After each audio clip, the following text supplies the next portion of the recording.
అశ్వతరుడనే నాగదేవత యొక్క తపస్సు చేత సంపూర్ణమైనటువంటి స్వరూపంగా తిరిగి ఉద్భవించిందో ఆమెని ఋతుధ్వజుడు చేపట్టిన విధానం ఇత్యాదులు చెప్పుకున్నాం. ఋతుధ్వజుడు మదాలస్తో సహా వెళ్ళి తల్లిదండ్రులకు ఆనందం కలిగించాడు. రాజ్యమంతా కూడా మహోత్సవం జరుపుకుంది మదాలస్తో వచ్చిన ఋతుధ్వజుని చూసి. శత్రుజిత్తు బహుకాలం పాలన చేశాడు. ఋతుధ్వజుని తండ్రి బహుకాలం పాలించాడు. ఆ పాలించుతున్నంతకాలం యువరాజుగా తండ్రికి సహకరిస్తూనే ఉన్నాడు ఋతుధ్వజుడు. తండ్రి కాలధర్మం చెందిన తర్వాత అందరూ ఋతుధ్వజనే పట్టాభిషిక్తుని చేశారు. ఆ పట్టాభిషిక్తుడి చక్కటి పాలన తండ్రి వలనే అందించాడు ఆయన. ఆ పాలన విధానం ఎలా ఉన్నదంటే సమ్యక్ పాలయతస్తస్య ప్రజాపుత్ర నివౌరసాన్ అంటూ సనాతనంగా రాజర్షులు ఈ దేశాన్ని ఎలా పాలించారో అదేవిధంగా చక్కటి పాలన అందించాడు ఆయన. కొంతకాలానికి మదాలసకు సంతానం కలిగారు, ఋతుధ్వజ మదాలసలకు. అందులో మొదటి పుత్రుడికి విక్రాంతుడు అని తండ్రి పేరు పెట్టాడు. మరి కొంతకాలం తర్వాత మరొక పుత్రుడు కలిగాడు, ఆయనకు సుబాహు అని పేరు పెట్టారు. అలాగే మరికొంతకాలాన్ని మూడవ పుత్రుడు కలిగాడు, ఆయన శత్రుమర్దనుడు అని పేరు పెట్టారు. ఇక్కడ చిత్రం ఏంటంటే ఏ పుత్రుడికి ఏ పేరు పెడుతున్నా అతడు ఉత్సాహంతో పేరు పెట్టి ఒకవైపు భార్య వైపు చూస్తున్నట్టు. ఒకసారి చూడగానే నవ్వు నవ్వుతుంది ఆవిడ, ఏం మాట్లాడట్లేదు. ఆ నవ్వులో ఏదో భావం దాగి ఉందని మాత్రం అనిపిస్తుంది, కానీ చర్చ చేయలేదు ఈయన. ఈ పేరు బాగుందా అంటే చిన్న నవ్వు నవ్వుతుంది అంతే. అలా మొత్తం ముగ్గురు సంతానానికి 3 పేర్లు విక్రాంత, సుబాహు, శత్రుమర్దన అని పేరు పెట్టారు. కొంతకాలానికి 4వ సంతానం కలిగింది. అప్పుడు పేరు పెట్టేటప్పుడు మాత్రం నేను ఎప్పుడు పేరు పెట్టాను నవ్వుతున్నావు, ఈసారి పేరు నువ్వే పెట్టుకో అన్నాడు ఆయన. అప్పుడు భార్య పేరు పెట్టిందిట, అది నవ్వుతూనే అలర్క అని నామం చేసిన ఇద్దరికి. ఇది అలర్కుడు. అలర్కాయ ప్రహ్లాదాదిభ్య ఊచివా అన్నట్టు మనం భాగవతంలో శ్లోకం చెప్పుకున్నాం. ప్రహ్లాదుడికి బోధించాడు, అలర్కుడికి బోధించాడు. ప్రహ్లాద బోధ అయిపోయింది, ఇప్పుడు అలర్క బోధ ఉంది. అంటే అలర్కుడు ఇప్పుడు మన ప్రధానం. అలర్క అంటే ఒక్కసారి ఆశ్చర్యపోయి చూశాడు ఈయన తండ్రి. ఈ పేరు పెట్టేమిటి అన్న ప్రశ్నార్థకం అందులో ఉంది. తర్వాత ఆవిడ వివరిస్తుందిలేండి ఆ పేరులో ఉన్నటువంటి విశేషం. అలర్క అనగానే ఇది సంస్కృతంలో బాగుంది, ఈసారి పిల్లలు కలిగితే ఆ పేరు పెట్టుకోవాలని ఇప్పటి నుంచి రాసుకోకండి, దాని అర్థం తర్వాత తెలుస్తుంది. ఇంతవరకు విక్రాంత, సుబాహు, శత్రుమర్దన పేర్లు బాగానే ఉన్నాయి. అలర్క పేరు పెరగానే ఒక్కసారి భయకంపితుడయ్యాడు తండ్రి, ఇలాంటి పేరు పెట్టిందేమని. కానీ ఆమెకి మాట ఇచ్చాడు ఒకటి, పైగా ఆ మాటను గౌరవిస్తున్నాడు. ఇది ఏనాటి యుగాల నాటి కథ, అది మరువద్దు. ఆ సమయంలో మదాలస యొక్క పాత్ర వైచిత్ర్యం చాలా విశేషం. అంటే సనాతన ధర్మంలో స్త్రీకి ఎటువంటి ఉదాత్తత ఉన్నది అనేటువంటి చెప్పే పురాణ గాథలు చాలా చాలా ఉన్నాయి, అందులో మదాలస ఒకటి. ఇలాంటి చరిత్ర మనం తెలిసినట్లయితే ఈ భూమి మీద ప్రాచీన కాలం నుంచి స్త్రీకి గౌరవాన్నిచ్చే ఒకే ఒక్క మతం సనాతన హిందూ ధర్మం అని అంగీకరించి తీరుతామండి. ఇలాంటి పాత్రలు ఎన్ని కనబడతాయో, స్త్రీ యొక్క ఔచిత్యాన్ని చెప్పే పాత్రలు అద్భుతమైన మనకు గోచరిస్తాయి. అలాగే మనం వెతికితే రామాయణంలో, భారతంలో, భాగవతంలో అన్ని చోట్ల కనబడతాయి. కానీ పురాణాల్లో స్త్రీ పాత్రల యొక్క ఔన్నత్యాన్ని పరిశీలించాలంటే మార్కండేయ పురాణంలో రాజ్యాలు నేనటువంటి ఒక మహారాణి కథ ఉంటుంది. ఇలాంటివి ఎన్నో గోచరిస్తాయి. ఇప్పుడు ఈ మదాలస గొప్ప వ్యక్తిత్వం కలిగిన తల్లి. మొత్తానికి 4వ కుమారుడికి అలర్కుడు అని పేరు పెట్టారు. ఈ కథ చెప్పి ఆపాడు ఎవరు? వేదధర్ముడు. వేదధర్ముడు ఈ కథ చెప్తూ ఉన్నాడు. వేదధర్ముడు దీపకుడికి ఎలా చెప్తున్నాడు అంటే సుమతి తన తండ్రికి చెప్తున్నాడని చెప్పాడు. నేను మనం మరువద్దు, పితాపుత్ర సంవాదంలో వస్తుంది ఇక్కడ. ఆ సుమతి చెప్తున్నాడని చెప్పి వేదధర్ముడు సందీపకుడికి చెప్తూ ఉన్నటువంటి విషయం. ఇక్కడ ఇలా చెప్పి ఎప్పుడైతే ఆపాడో అప్పుడు తర్వాత అడుగుతూ ఉన్నాడు మహానుభావుడు దీపకుడు. విశ్వేశ్వర ప్రసాదాద్యా లబ్ధా నాగేన కన్యక సామాన్యాన భవేత్సాహి మృత్యుంజయవచో యథా. మొత్తానికి మదాలస సామాన్యురాలు కాదు, అది విశ్వేశ్వరుని యొక్క ప్రసాదం చేత నాగరాజుకు కుమార్తెగా లభించినటువంటిది. పైగా మృత్యుంజయుడు వాక్కు అమోఘం కదా. ఎందుకంటే నిన్న మనం చెప్పుకున్న యోగిని యోగమాతాచ బ్రహ్మ విద్యాపరాయణ, అది మదాలస యొక్క వ్యక్తిత్వం.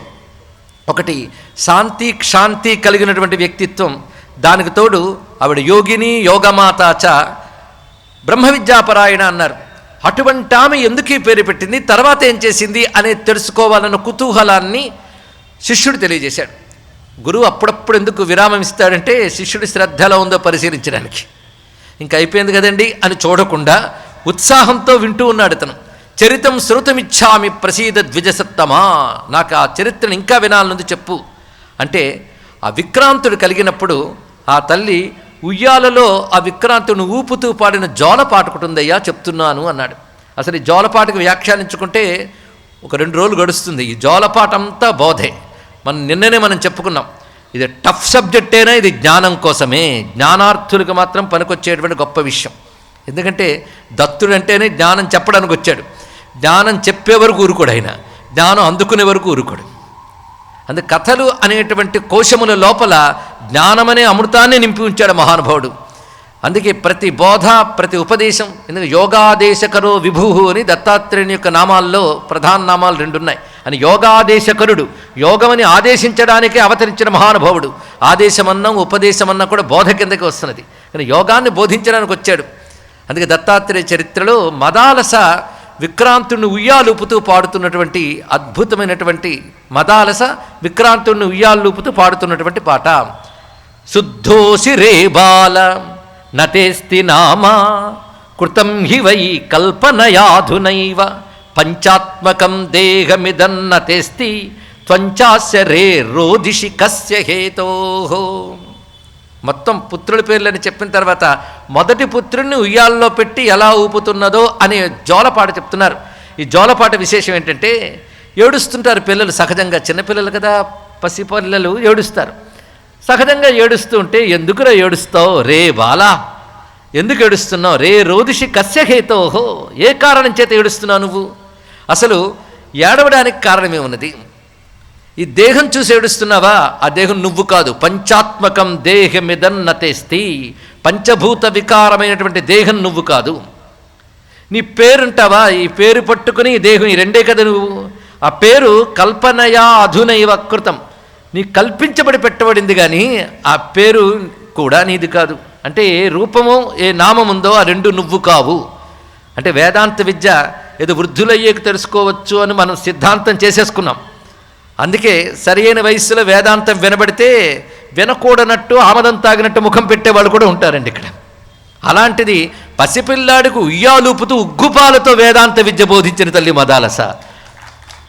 కానీ బ్రహ్మ విద్య ఎప్పుడు నేర్చుకోవాలి, అది నిన్ననే మనం చెప్పుకున్న పితాపుత్ర సంవాదంలో, గ్రహించగలిగి బుద్ధి వికసిస్తున్న దగ్గర నుంచి నేర్చుకోవాలి. అసలు పాటలాగా నేర్పేసిందండి మొత్తం. అలా పాటగా పట్టి పట్టి పట్టి జ్ఞానం అందుకుంది. భారతీయ సంస్కృతిలో అది గొప్ప విశేషం. అనేక జానపద గీతాల్లో కూడా వేదాంతాన్ని బాల్యం నుంచి శ్రమజీవుల నుంచి పాడుకునేటువంటి సంస్కృతి మనకు పరంపరగానే ఉన్నది. ఎందుకంటే జీవుడు దానితోనే తరిస్తాడు గనక. శుద్ధోసి రే బాల, ప్రారంభమే గొప్పగా చేస్తున్నది ఇక్కడ.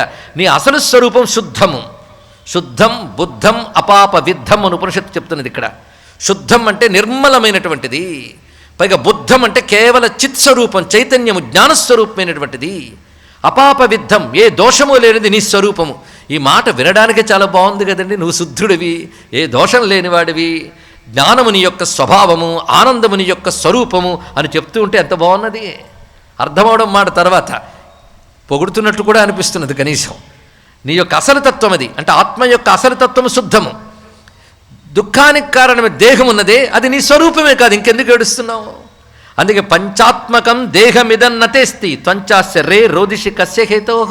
ఎందువల్ల ఏడుస్తున్నావు నువ్వు, పైగా నవే భవాన్ రోదితి విశ్వజన్మ, పైగా నువ్వు సామాన్యుడు కావు, నువ్వు ఈశ్వర చైతన్యమే నీ యొక్క స్వరూపము, అందుకు దుఃఖించవలసిన అవసరం లేదు. ఇక దేహం అంటావా, ఇవి పంచభూత వికారములు, గుణములతో కూడినటువంటిది. ఆ గుణములు కర్మలను అనుసరించి వైషమ్యాన్ని పొందుతూ ఉంటాయి. ఒకప్పుడు సత్వగుణం, ఒకప్పుడు రజోగుణం, ఒకప్పుడు తమోగుణం. సత్వగుణం ఉద్బుద్ధమైనప్పుడు ఒక సంతోషం లాంటిది కలుగుతూ ఉంటుంది. రజోగుణం కలిగినప్పుడు అహంకారము, కామక్రోధాది వికారాలు కనబడతాయి. తమోగుణం కలిగినప్పుడు అజ్ఞాన వికారములు, తమస్సు ఇత్యాదులు వస్తుంటాయి. అవి నీ స్వరూపమే కాదు, గుణములు కూడా నీవి కావు, అవన్నీ ఉపాధివి. ఇక్కడ ఆత్మానాత్మ వివేకం అని కూడా చెప్పబడుతున్నది. ఆత్మ గురించి తెలుసుకునే ముందు మన పెద్దలు ఎలా ప్రారంభిస్తారంటే, నేరుగా ఆత్మ అంటే ఏంటో చెప్పరు. నువ్వు దేన్ని ఆత్మ అనుకుంటున్నావో దాని గురించి మాట్లాడతారు. నువ్వు దేన్ని ఆత్మ అనుకుంటున్నావు, దేహం పట్టుకొని నేను నేను నేను అంటున్నావు. ఇది మనకు అలవాటైపోయింది. పుట్టిన దగ్గర నుంచి అనడానికి లేదు, ఎన్నో పుట్టుకల నుంచి అలవాటైపోయింది మనక. ఈ పుట్టుకలో చెప్పిన అర్థం కాదు, ఎందుకంటే ఇది ఇప్పటి అలవాటు అనండి, అనేక జన్మల నుంచి అలవాటైపోయింది. దేహం నేనైనా భ్రాంతి, అది వదులుకుంటేనే శాంతి. అందుకు ఈ దేహాత్మ భ్రాంతి, దేహం నేనైనా భ్రాంతి వదిలించుకోవడం కోసం గురువు ముందేం చెప్తాడంటే నిత్యమేదో అనిత్యమేదో చెప్తాడు. ఇక్కడ అనిత్యము దేహము, దేహం అనిత్యం అనగానే దేహంతో సంపాదించుకునే నేను నావి అనేటివి కూడా అనిత్యములే అవుతాయి. ఉపాధులన్నీ అనిత్యములే. ఉపాధి అనగా చైతన్యము చేత ప్రకాశింపబడుతున్నదే తప్ప స్వతసిద్ధంగా చైతన్యం లేనిది అని అర్థం ఇక్కడ. కనుక ఏది చైతన్యము? అది ఆత్మ, అది నీ స్వరూపము. అది ఉపాధి యందు ఉన్నప్పటికీ దానికి ఉపాధి ధర్మాలు లేవు. ఈ చైతన్యం లేకపోతే ఉపాధి లేదు, కానీ ఉపాధి లేకున్నా చైతన్యం ఉండగలదు. అటువంటి చైతన్యం నీ యొక్క స్వరూపం గనక ఈ ఉపాధి యొక్క వికారములు నీకు లేవు. దుఃఖము మొదలైనవన్నీ ఉపాధి యొక్క వికారాలు. కానీ నీ స్వరూపమే ఆనందమైనప్పుడు ఎందుకు దుఃఖిస్తావు నాయనా అన్నది. ఇవి చిన్నప్పటి నుంచి వింటున్నారండి. అందుకే మొదటి నుంచి నేర్పితేనే ఏదైనా అందుతుంది, అంటుతుంది అని దీన్ని బట్టి తెలుసుకోవాల్సింది. ఇక్కడ నవై భవాన్ రోదితి, నువ్వు ఏడవడానికి తగినవాడు కోసమా. భూతాని భూతోపరి దుర్బలాని వృద్ధిం సమాయాంతి తథేహ పుంసాం అన్నాంబుదానాది విరేక కస్య నతేస్తి వృద్ధి నచతేస్తి హాని. ఏడవడానికి కారణం ఏంటంటే అయ్యో ఒకటి తరిగిపోతుందో అనే బాధ, లేకపోతే ఇంకేదో కూడంది పెరిగిపోతుందో అనే బాధ. కానీ పెరుగుట తరుగుట అనేటువంటి వాటి వల్ల కదా దుఃఖం సుఖం ఇత్యాదులు కలుగుతూ ఉంటాయి. పెరిగేది తరిగేది ఏమిటంటే ఒక భూతము మరొక భూతము సహాయంతో పెరుగుతుంటుంది. అంటే పంచభూతముల్లో ఒక భూత సహాయంతో మరొకటి కలిగడం వల్ల వృద్ధి, అదేవిధంగా క్షయము అనేది ఏర్పడుతూ ఉంటుంది. అసలు ఈ భూత స్వరూపమే నీది కాదు కదా. కనుక భూతముల వల్ల పెరిగేది దేహం. ఒకప్పుడు మనం పసివాడుగా ఉన్నప్పుడు నేను నేను అనుకుంటున్నాం, ఎంత వాళ్ళమైనప్పుడు నేను నేను అనుకుంటున్నాం, వృద్ధుడైనప్పుడు నేను అనుకుంటున్నాం. ఇంతకు నీ స్వరూపం ఏంటి చెప్పండి. ఇక్కడ బాల్యాదిష్వపి జాగ్రత్తాదిషు తథా సర్వాస్వస్థాస్వపి వ్యావృత్తా స్వనువర్తమాన మహిమత్యంత స్ఫురంతం సదా చెప్తున్నాడు మహానుభావుడు శంకర భగవత్పాదుల వారు. అదే చిన్నప్పుడు ఫోటో చూసావు, నేను అన్నావు, ఆ స్వరూపమే నీకు లేదు. అంటే నేను మాత్రం అలా కొనసాగుతాం చూడండి. ఆ పిల్లవాడి ఫోటో చూసి నేను అనేది ఒక జ్ఞాపకం చేత. అసలు నీ స్వరూపం ఏమిటి? ఇప్పటి దేహమా? ఇప్పటి దేహం యొక్క స్వరూపం ఒకప్పుడు ఒకలా ఉంది, తర్వాత ఇంకోప్పుడు ఒకలా ఉంటుంది. కనుక నేనను వ్యవహరిస్తూ నువ్వు ఒక్క క్షణం ఆలోచించు. అది మనం చెయ్యట్లేదండి. దేని గురించి అని ఆలోచిస్తాం, కానీ ఈ విచారణ క్షణం కూడా చేయట్లేదు. మోక్షం వస్తుందేమోనని, జ్ఞానం వచ్చేస్తుందేమో అని భయం చేతనేమో. క్షణం ఆలోచించడం మనకు తెలిసిపోతుంది. నేననేది దేన్ని ఆధారం చేసుకుని మాట్లాడుతున్నాం. ఒక్క క్షణం ఆలోచించినా నేను దేహంలో ఉన్నప్పటికీ కూడా నేననే వ్యవహారము దేహం కంటే విలక్షణమైన మరొక దాని నుంచి వస్తుందా నేను, అది వెతుకుతూ వెళ్ళాలి. మొదటి విచారణ చేసినప్పుడు ఓహోహో దేహం నేను కాదండి, కానీ నేను ప్రాణం నేనేమో, బుద్ధి నేనేమో, మనస్సు నేనేమో అనిపిస్తుంది. ఇంకా విచారణ చేస్తే అవి కూడా నేను కాదు, అవి కూడా దేహం లాంటివే. అవి ఇది స్థూల దేహం అయితే సూక్ష్మదేహం అంతే. దేహం ప్రాణమపీంద్రియాణ్యపి చలాం బుద్ధించ శూన్యం విదుహు స్త్రీ బాలాంధ జడోపమా స్తోహమితి భ్రాంతా భృశంవాదిన మాయాశక్తి విలాసకల్పిత మహావ్యామోహ సంహారిణే తస్మై శ్రీ గురుమూర్తయే నమయిదం శ్రీ దక్షిణామూర్తయే. ఆ దక్షిణామూర్తి దత్తాత్రేయుడు ఇద్దరు దాదా అంటారు. వారిద్దరు దాక్షిణ్య స్వరూపులే. ఆ మహానుభావుడు కథలో మనం ఇంకా దత్తాత్రేయుడు కథ రాలేదు కదా అనుకుంటున్నారేమో, ఇదంతా దత్తానుగ్రహమే. త్వం కంచుకే సజ్జమానో నిజేస్మిన్ అస్మిశ్చ దేహే మూఢతా నవ్రజేథ. ఒక 4 రోజులు విడవకుండా చొక్కా తొడుక్కున్నంత మాత్రాన చొక్కా నువ్వు అనుకుంటావా? అదేవిధంగా దేహం దాల్చినంత మాత్రాన దేహం నువ్వు అనుకుంటావా? దేహంతో మమేక భావన విడిచిపెట్టుతున్న కొద్దీ ఆత్మ యొక్క ఏకత్వం అవగాహన అవుతుంది. ఇక్కడ మాట జాగ్రత్తగా తెలుసుకోవాలి. దేహంతో మమేకం విడిచిపెట్టు, ఆత్మతో మమేకం పొందు అని చెప్పక్కర్లేదు. ఆత్మతో మమ ఎప్పుడూ ఏకమే, కానీ ఇది విడిచిపెడితే కానీ అది దొరకదు. కానీ అసలు స్వరూపం తెలుసుకోవడానికి ఈ తాదాత్మ్యం విడిచిపెట్టాలి. త్వం కంచుకే సజ్జమానో నిజేస్మిన్. కంచుకము వంటి దేహం తొడుక్కుని అదే నేనని దేహం యందు మూఢత్వం ఏర్పరచుకుని ఈ దేహంతో చేసేటటువంటి పుణ్యపాప కర్మలు ఏవైతే ఉన్నాయో వాటితో నువ్వు చుట్టబడ్డావు. అంటే దేహం నేను అనుకోవడం వల్ల దేహంతో చేసే పుణ్యపాప కర్మలు వాటి ఫలాలు చుట్టుకుని ఈ స్థూల దేహం పోయాక ఆ సూక్ష్మదేహం మళ్ళీ జన్మలు పొందుతూ ఉంటుంది. ఇక్కడ జన్మలు పొందేది ఆ సూక్ష్మదేహం. కనుక దేహంతో నేననే భ్రాంతిని విడిచిపెట్టాలి అంటే స్థూల దేహంతో సహా సూక్ష్మకారణ దేహములతో కూడా తాదాత్మ్యాన్ని విడిచిపెట్టాలండి. దేహం అంటే ఈ బాడీ అనుకుంటున్నాం. ఈ లోపల ఉన్న మనస్సు, బుద్ధి, సూక్ష్మేంద్రియములు. సూక్ష్మేంద్రియములు అంటే ఇప్పుడు మన కన్ను కనబడుతుంది, కానీ లోపల సూక్ష్మ శరీరంలో దర్శన శక్తి అనేది ఒకటి ఉంటుంది, అది సూక్ష్మేంద్రియం. అలాగే మనకు కనబడుతున్నటువంటి పంచ జ్ఞానేంద్రియాలు సూక్ష్మేంద్రియాల్లోనే శక్తి కలిగి ఉంటాయి. అందుకే ఈ తొడుగుపోయాక ఈ సూక్ష్మదేహమే ఇప్పుడు ఎన్నో దేహాలు తిరుగుతున్నది. ఆ సూక్ష్మదేహం కూడా ఆత్మ కాదు, అది కూడా దేహ తాదాత్మ్యంతో ఉన్నంతకాలం జీవుడైనా వ్యవహరింపబడుతుంది. కానీ 3 శరీరాలతో బంధం ఎప్పుడు పోతుంది అంటే విచారణ వల్ల, యోగం వల్ల పోవలసినదే. అది ఇక్కడ పాట రూపంలో ఆవిడ చెప్తున్నది. ఇలాంటి దేహం ధరించి మరొక దేహం స్వీకరిస్తూ ఎప్పటికి ఎన్ని తిరిగేమో ఈ దేహాలతో. ఒకప్పుడు తండ్రి అని, ఒకప్పుడు కొడుకని, ఒకప్పుడు తల్లి అని, తమ్ముడని, వీడు నావాడని, వీడు పైవాడని, రకరకాల సంబంధాలు ఈ దేహము వల్ల ఏర్పడినవే. ఇవన్నీ భూతముల కలయిక చేత ఏర్పడుతున్నది. ఈ సంబంధాలేవి నీకు లేవు. నీవి సంబంధాల కంటే విలక్షణమైన వాడు. దుఃఖంచ దుఃఖోపశమం సమాయ భోగాయ జానాతి విమూఢచేతాః. మూర్ఖులు అంటే వేదాంత భాషలో ఆత్మజ్ఞానం తెలియని వారు అంతే. ఇక్కడ అంతేగాని పాండిత్యం లేదా, నాకు డిగ్రీలు లేవా, నాకు సర్టిఫికేట్లు లేవా, నన్ను మూర్ఖుడు అంటావేమిటి అంటే వేదాంతం మాత్రం మూర్ఖుడే ఉంటుంది. ఇక్కడ బ్రహ్మజ్ఞానం వచ్చే వరకు అందరూ అవిద్యాగ్రస్తులే. వాడు రెండే భాష తెలుసు, విద్య అవిద్య. జ్ఞానం అనగా బ్రహ్మజ్ఞానం, అది కానదంతా విద్య. అందుకే అవిద్య అంటే ఏమిటి అంటే ఉపనిషత్తుల్లోనే చెప్తున్నాడు. వేదము కూడా అవిద్య కిందే చెప్పారు వారు. ఇక్కడ ఎందుకు అవిద్య అని చెప్పారంటే దేహం నేను అనుకున్నవాడే కర్మాదులు చేయాలి కనుక అది కర్మ సంబంధమైన విద్య అంతా కూడా అవిద్య కిందకు వస్తుంది. అయితే వ్యర్థం కదండి అంటే వ్యర్థం కాదు. అవిద్యయా మృత్యుం తీర్త్వా విద్యయా అమృతమస్తునతి అని చెప్పారు. ఇక్కడ నీకు అవిద్య అనగా నిన్న ఒక నిర్వచనం చెప్పాం. ఎవరైనా చెప్పగలరా? శ్రద్ధగా విన్నవాళ్ళు చెప్పగలరు. అవిద్య అనగా అధ్యాస, అది పదం. భగవత్పాలు వారు దీన్నే ప్రస్తావన చేశారు. అధ్యాస అంటే తాను కాని దానిని తాను అనుకొనుట, ఇది అవిద్య. కానీ దేహం నేను అనుకోవడం అనేటటువంటి అలవాటు అవిద్యలో భాగమే. అది ఉన్నవారంతా దాని కిందనే ఉన్నట్లు. గొప్ప గొప్ప విచారణశీలురైనా పరోక్ష జ్ఞానం పొందగలరేమో కానీ అధ్యాసను వదలడం మహాకష్టం. అందుకే అది పశ్వాదభిరవిశేషాహ అంటారు మహానుభావుడు శంకర భగవత్పాలు వారు. మహామహా పండితులు కూడా పశువుల కంటే తేడా ఏం లేదులే అన్నాడు ఆయన. ఇక్కడ విద్యా విషయం వచ్చేటప్పటికల్లా అందుకంత సామాన్యమైన అంశం కాదు. ఇక్కడ దుఃఖంచ దుఃఖోపశమం ప్రతివాడు చేస్తున్నది ఏంటంటే విమూఢ చేతాహ, అధ్యాస చేత, అవిద్య చేత దుఃఖాలను పోగొట్టుకోవడం కోసం, సుఖాలను పోగు చేసుకోవడం కోసం ప్రయత్నిస్తూ ఉంటాడు. ప్రతివాడు చేసే పని ఏమన్నా అదే కదా, ఇంకోటి ఏమైనా ఉన్నదా? దుఃఖాలు పోగొట్టుకోవాలి. దుఃఖోపశమం అంటే దుఃఖములు పోగొట్టుకొనుట, శమాయ భోగాయ సుఖాలు అనుభవించుట, వీటి కోసం ప్రయత్నం చేస్తాడు.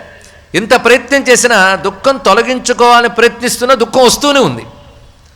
సుఖాలు కావాలనుకుంటున్నా అవి రాకుండా ఉంటున్నాయి, అప్పుడప్పుడు వస్తూ ఉంటాయి. కేవల దుఃఖం ఎవడికి ఉండదు, కేవల సుఖం ఎవడికి ఉండదు. ఇది తెలుసుకోండి. ఈ లోకం పేరే శోభ.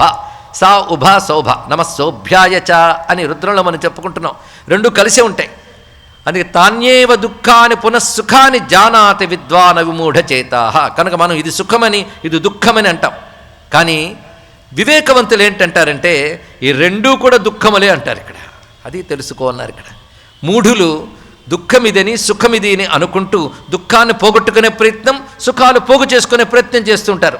వివేకవంతులు ఇక్కడ పైన విమూఢ చేతాహ అని పదం వేశారు, తర్వాత అవిమూఢ చేతాహ అని మాట వేశారు. అంటే మూర్ఖత్వం లేనటువంటి వారు, జ్ఞానం కలిగినటువంటి వారు ఈ దుఃఖము సుఖము కూడాను దుఃఖము కింద లెక్క కడతారు. ఎందుకంటే సుఖం ఎప్పుడు కలుగుతుందో అప్పుడు తెలుసుకోవాల్సింది, సుఖం పొందుతున్న ప్రతివాడికి కూడా ఇది ఎక్కువ కాలం ఉంటుందో లేదో అని భయం ఉంటూనే ఉంటుందండి. ఇక్కడ సుఖంతో అది అంతర్లీనం ఉంటుంది దుఃఖం.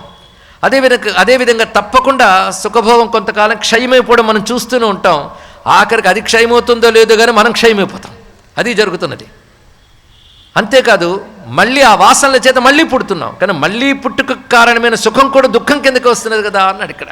కానీ కర్మలతో నువ్వు లోక విషయముల ద్వారా, ఇది విషయములతో ఆశ్రయించుకున్న సుఖ దుఃఖాలు తప్పకుండా జన్మలనిస్తాయి. అది ఆత్మను ఆశ్రయించుకున్న సుఖం కాదు కదా, విషయాలను ఆశ్రయించుకున్నది. అందుకే తప్పకుండా జన్మనిస్తుంది సుమా అని ఇత్యాది గీతాలు పాడిందండి ఆ తల్లి.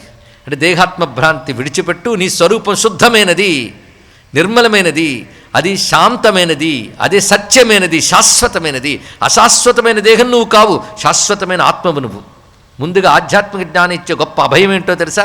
నువ్వు చచ్చిపోవురా నాయనా, ఎప్పుడు ఉంటావని చెప్తుంది. అంతకంటే ఇంకేం కావాలండి ఇక్కడ. ఎప్పుడు ఉంటావు నువ్వు, ఎప్పుడు ఉంటావంటే బాడీతోనా అంటే బాడీ ఎప్పుడు ఒకలాగా ఉండదు. ఎప్పుడు ఎలా ఉంటుందండి? బాల్యంలాగా యవ్వనం లేదు, యవ్వనంలా వార్ధక్యం లేదు. అటువంటిప్పుడు ఏ బాడీ ఎక్కువ కాలం ఉండాలి?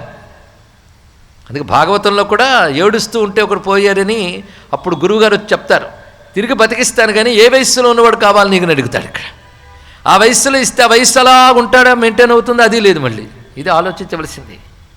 అందుకు చచ్చిపోయి మారిపోయే శరీరం నువ్వు కావు, చావని మారని శాశ్వతమైన కేవల ఆనంద స్వరూపమైన చైతన్య స్వరూపమైనటువంటి ఆత్మవే నువ్వు అనేది గొప్ప బోధ అండి.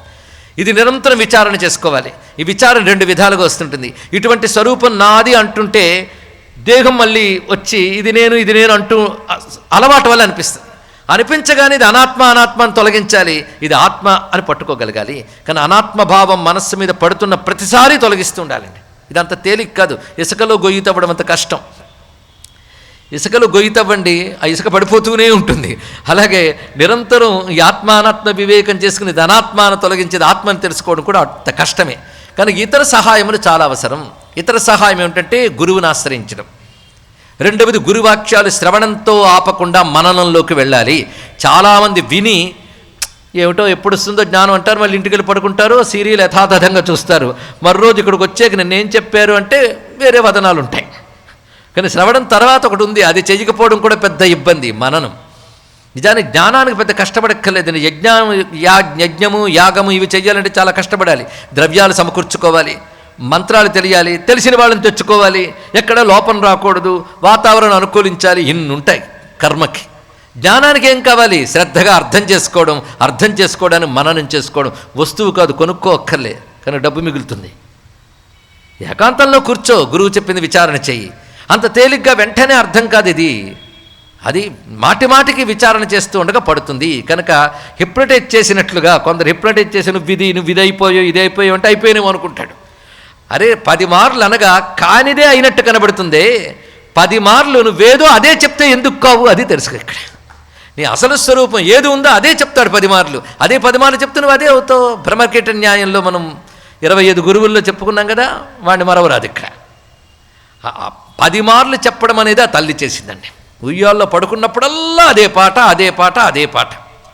ఆ పాటతోనే అమ్మ ఇచ్చిన ఉగ్గుపాలతో ఒళ్ళు బలిసి ఎలా పెరిగారో, అమ్మ ఇచ్చిన జ్ఞానమనే ఉగ్గుపాలతో బుద్ధి బలిసి ఎలా పెరిగారు అని చెప్పాడు. ఇక్కడ బుద్ధి కూడా జ్ఞానంతో పటుత్వాన్ని పొందింది. ఇక్కడ యథా బలం లేభే యథా లేభే మతం పితు తథాత్మబోధం స్మ సేవతే మాతృభాషితై. ఈ విధంగా పోషణ ద్వారా శరీరం పెరిగినట్టే ఆ పాట ద్వారా అందిన జ్ఞానంతో తెలివి పెరిగింది వీరికి. ఆ తెలివి పెరగడంతో అనిత్యములు అనాత్మలైన విషయాలపై ఆసక్తి పోయింది. వాళ్ళు పెరుగుతున్న కొద్దీ ఆసక్తే పోయింది. ఇక్కడ నిరంతర ఆసక్తి, నిరంతర మననము, నిరంతర దృష్టి, నిరంతర నిష్ఠ ఆత్మయందే నిలబడింది వాడికి. తత్కారణంగా వారు క్రమంగా తండ్రి చెప్పిస్తున్న చదువులేమి వాళ్ళు పట్టించుకోలేదు. ఎలాగంటే ప్రహ్లాదుని వల్లనే తానన్నియు రూపించిన మిథ్యలని నిరూఢ మనీష. నిరూఢ ఆరూఢ అనే శబ్దములకి ఏంటంటే స్థిరపడినటువంటి బుద్ధి అని అర్థం.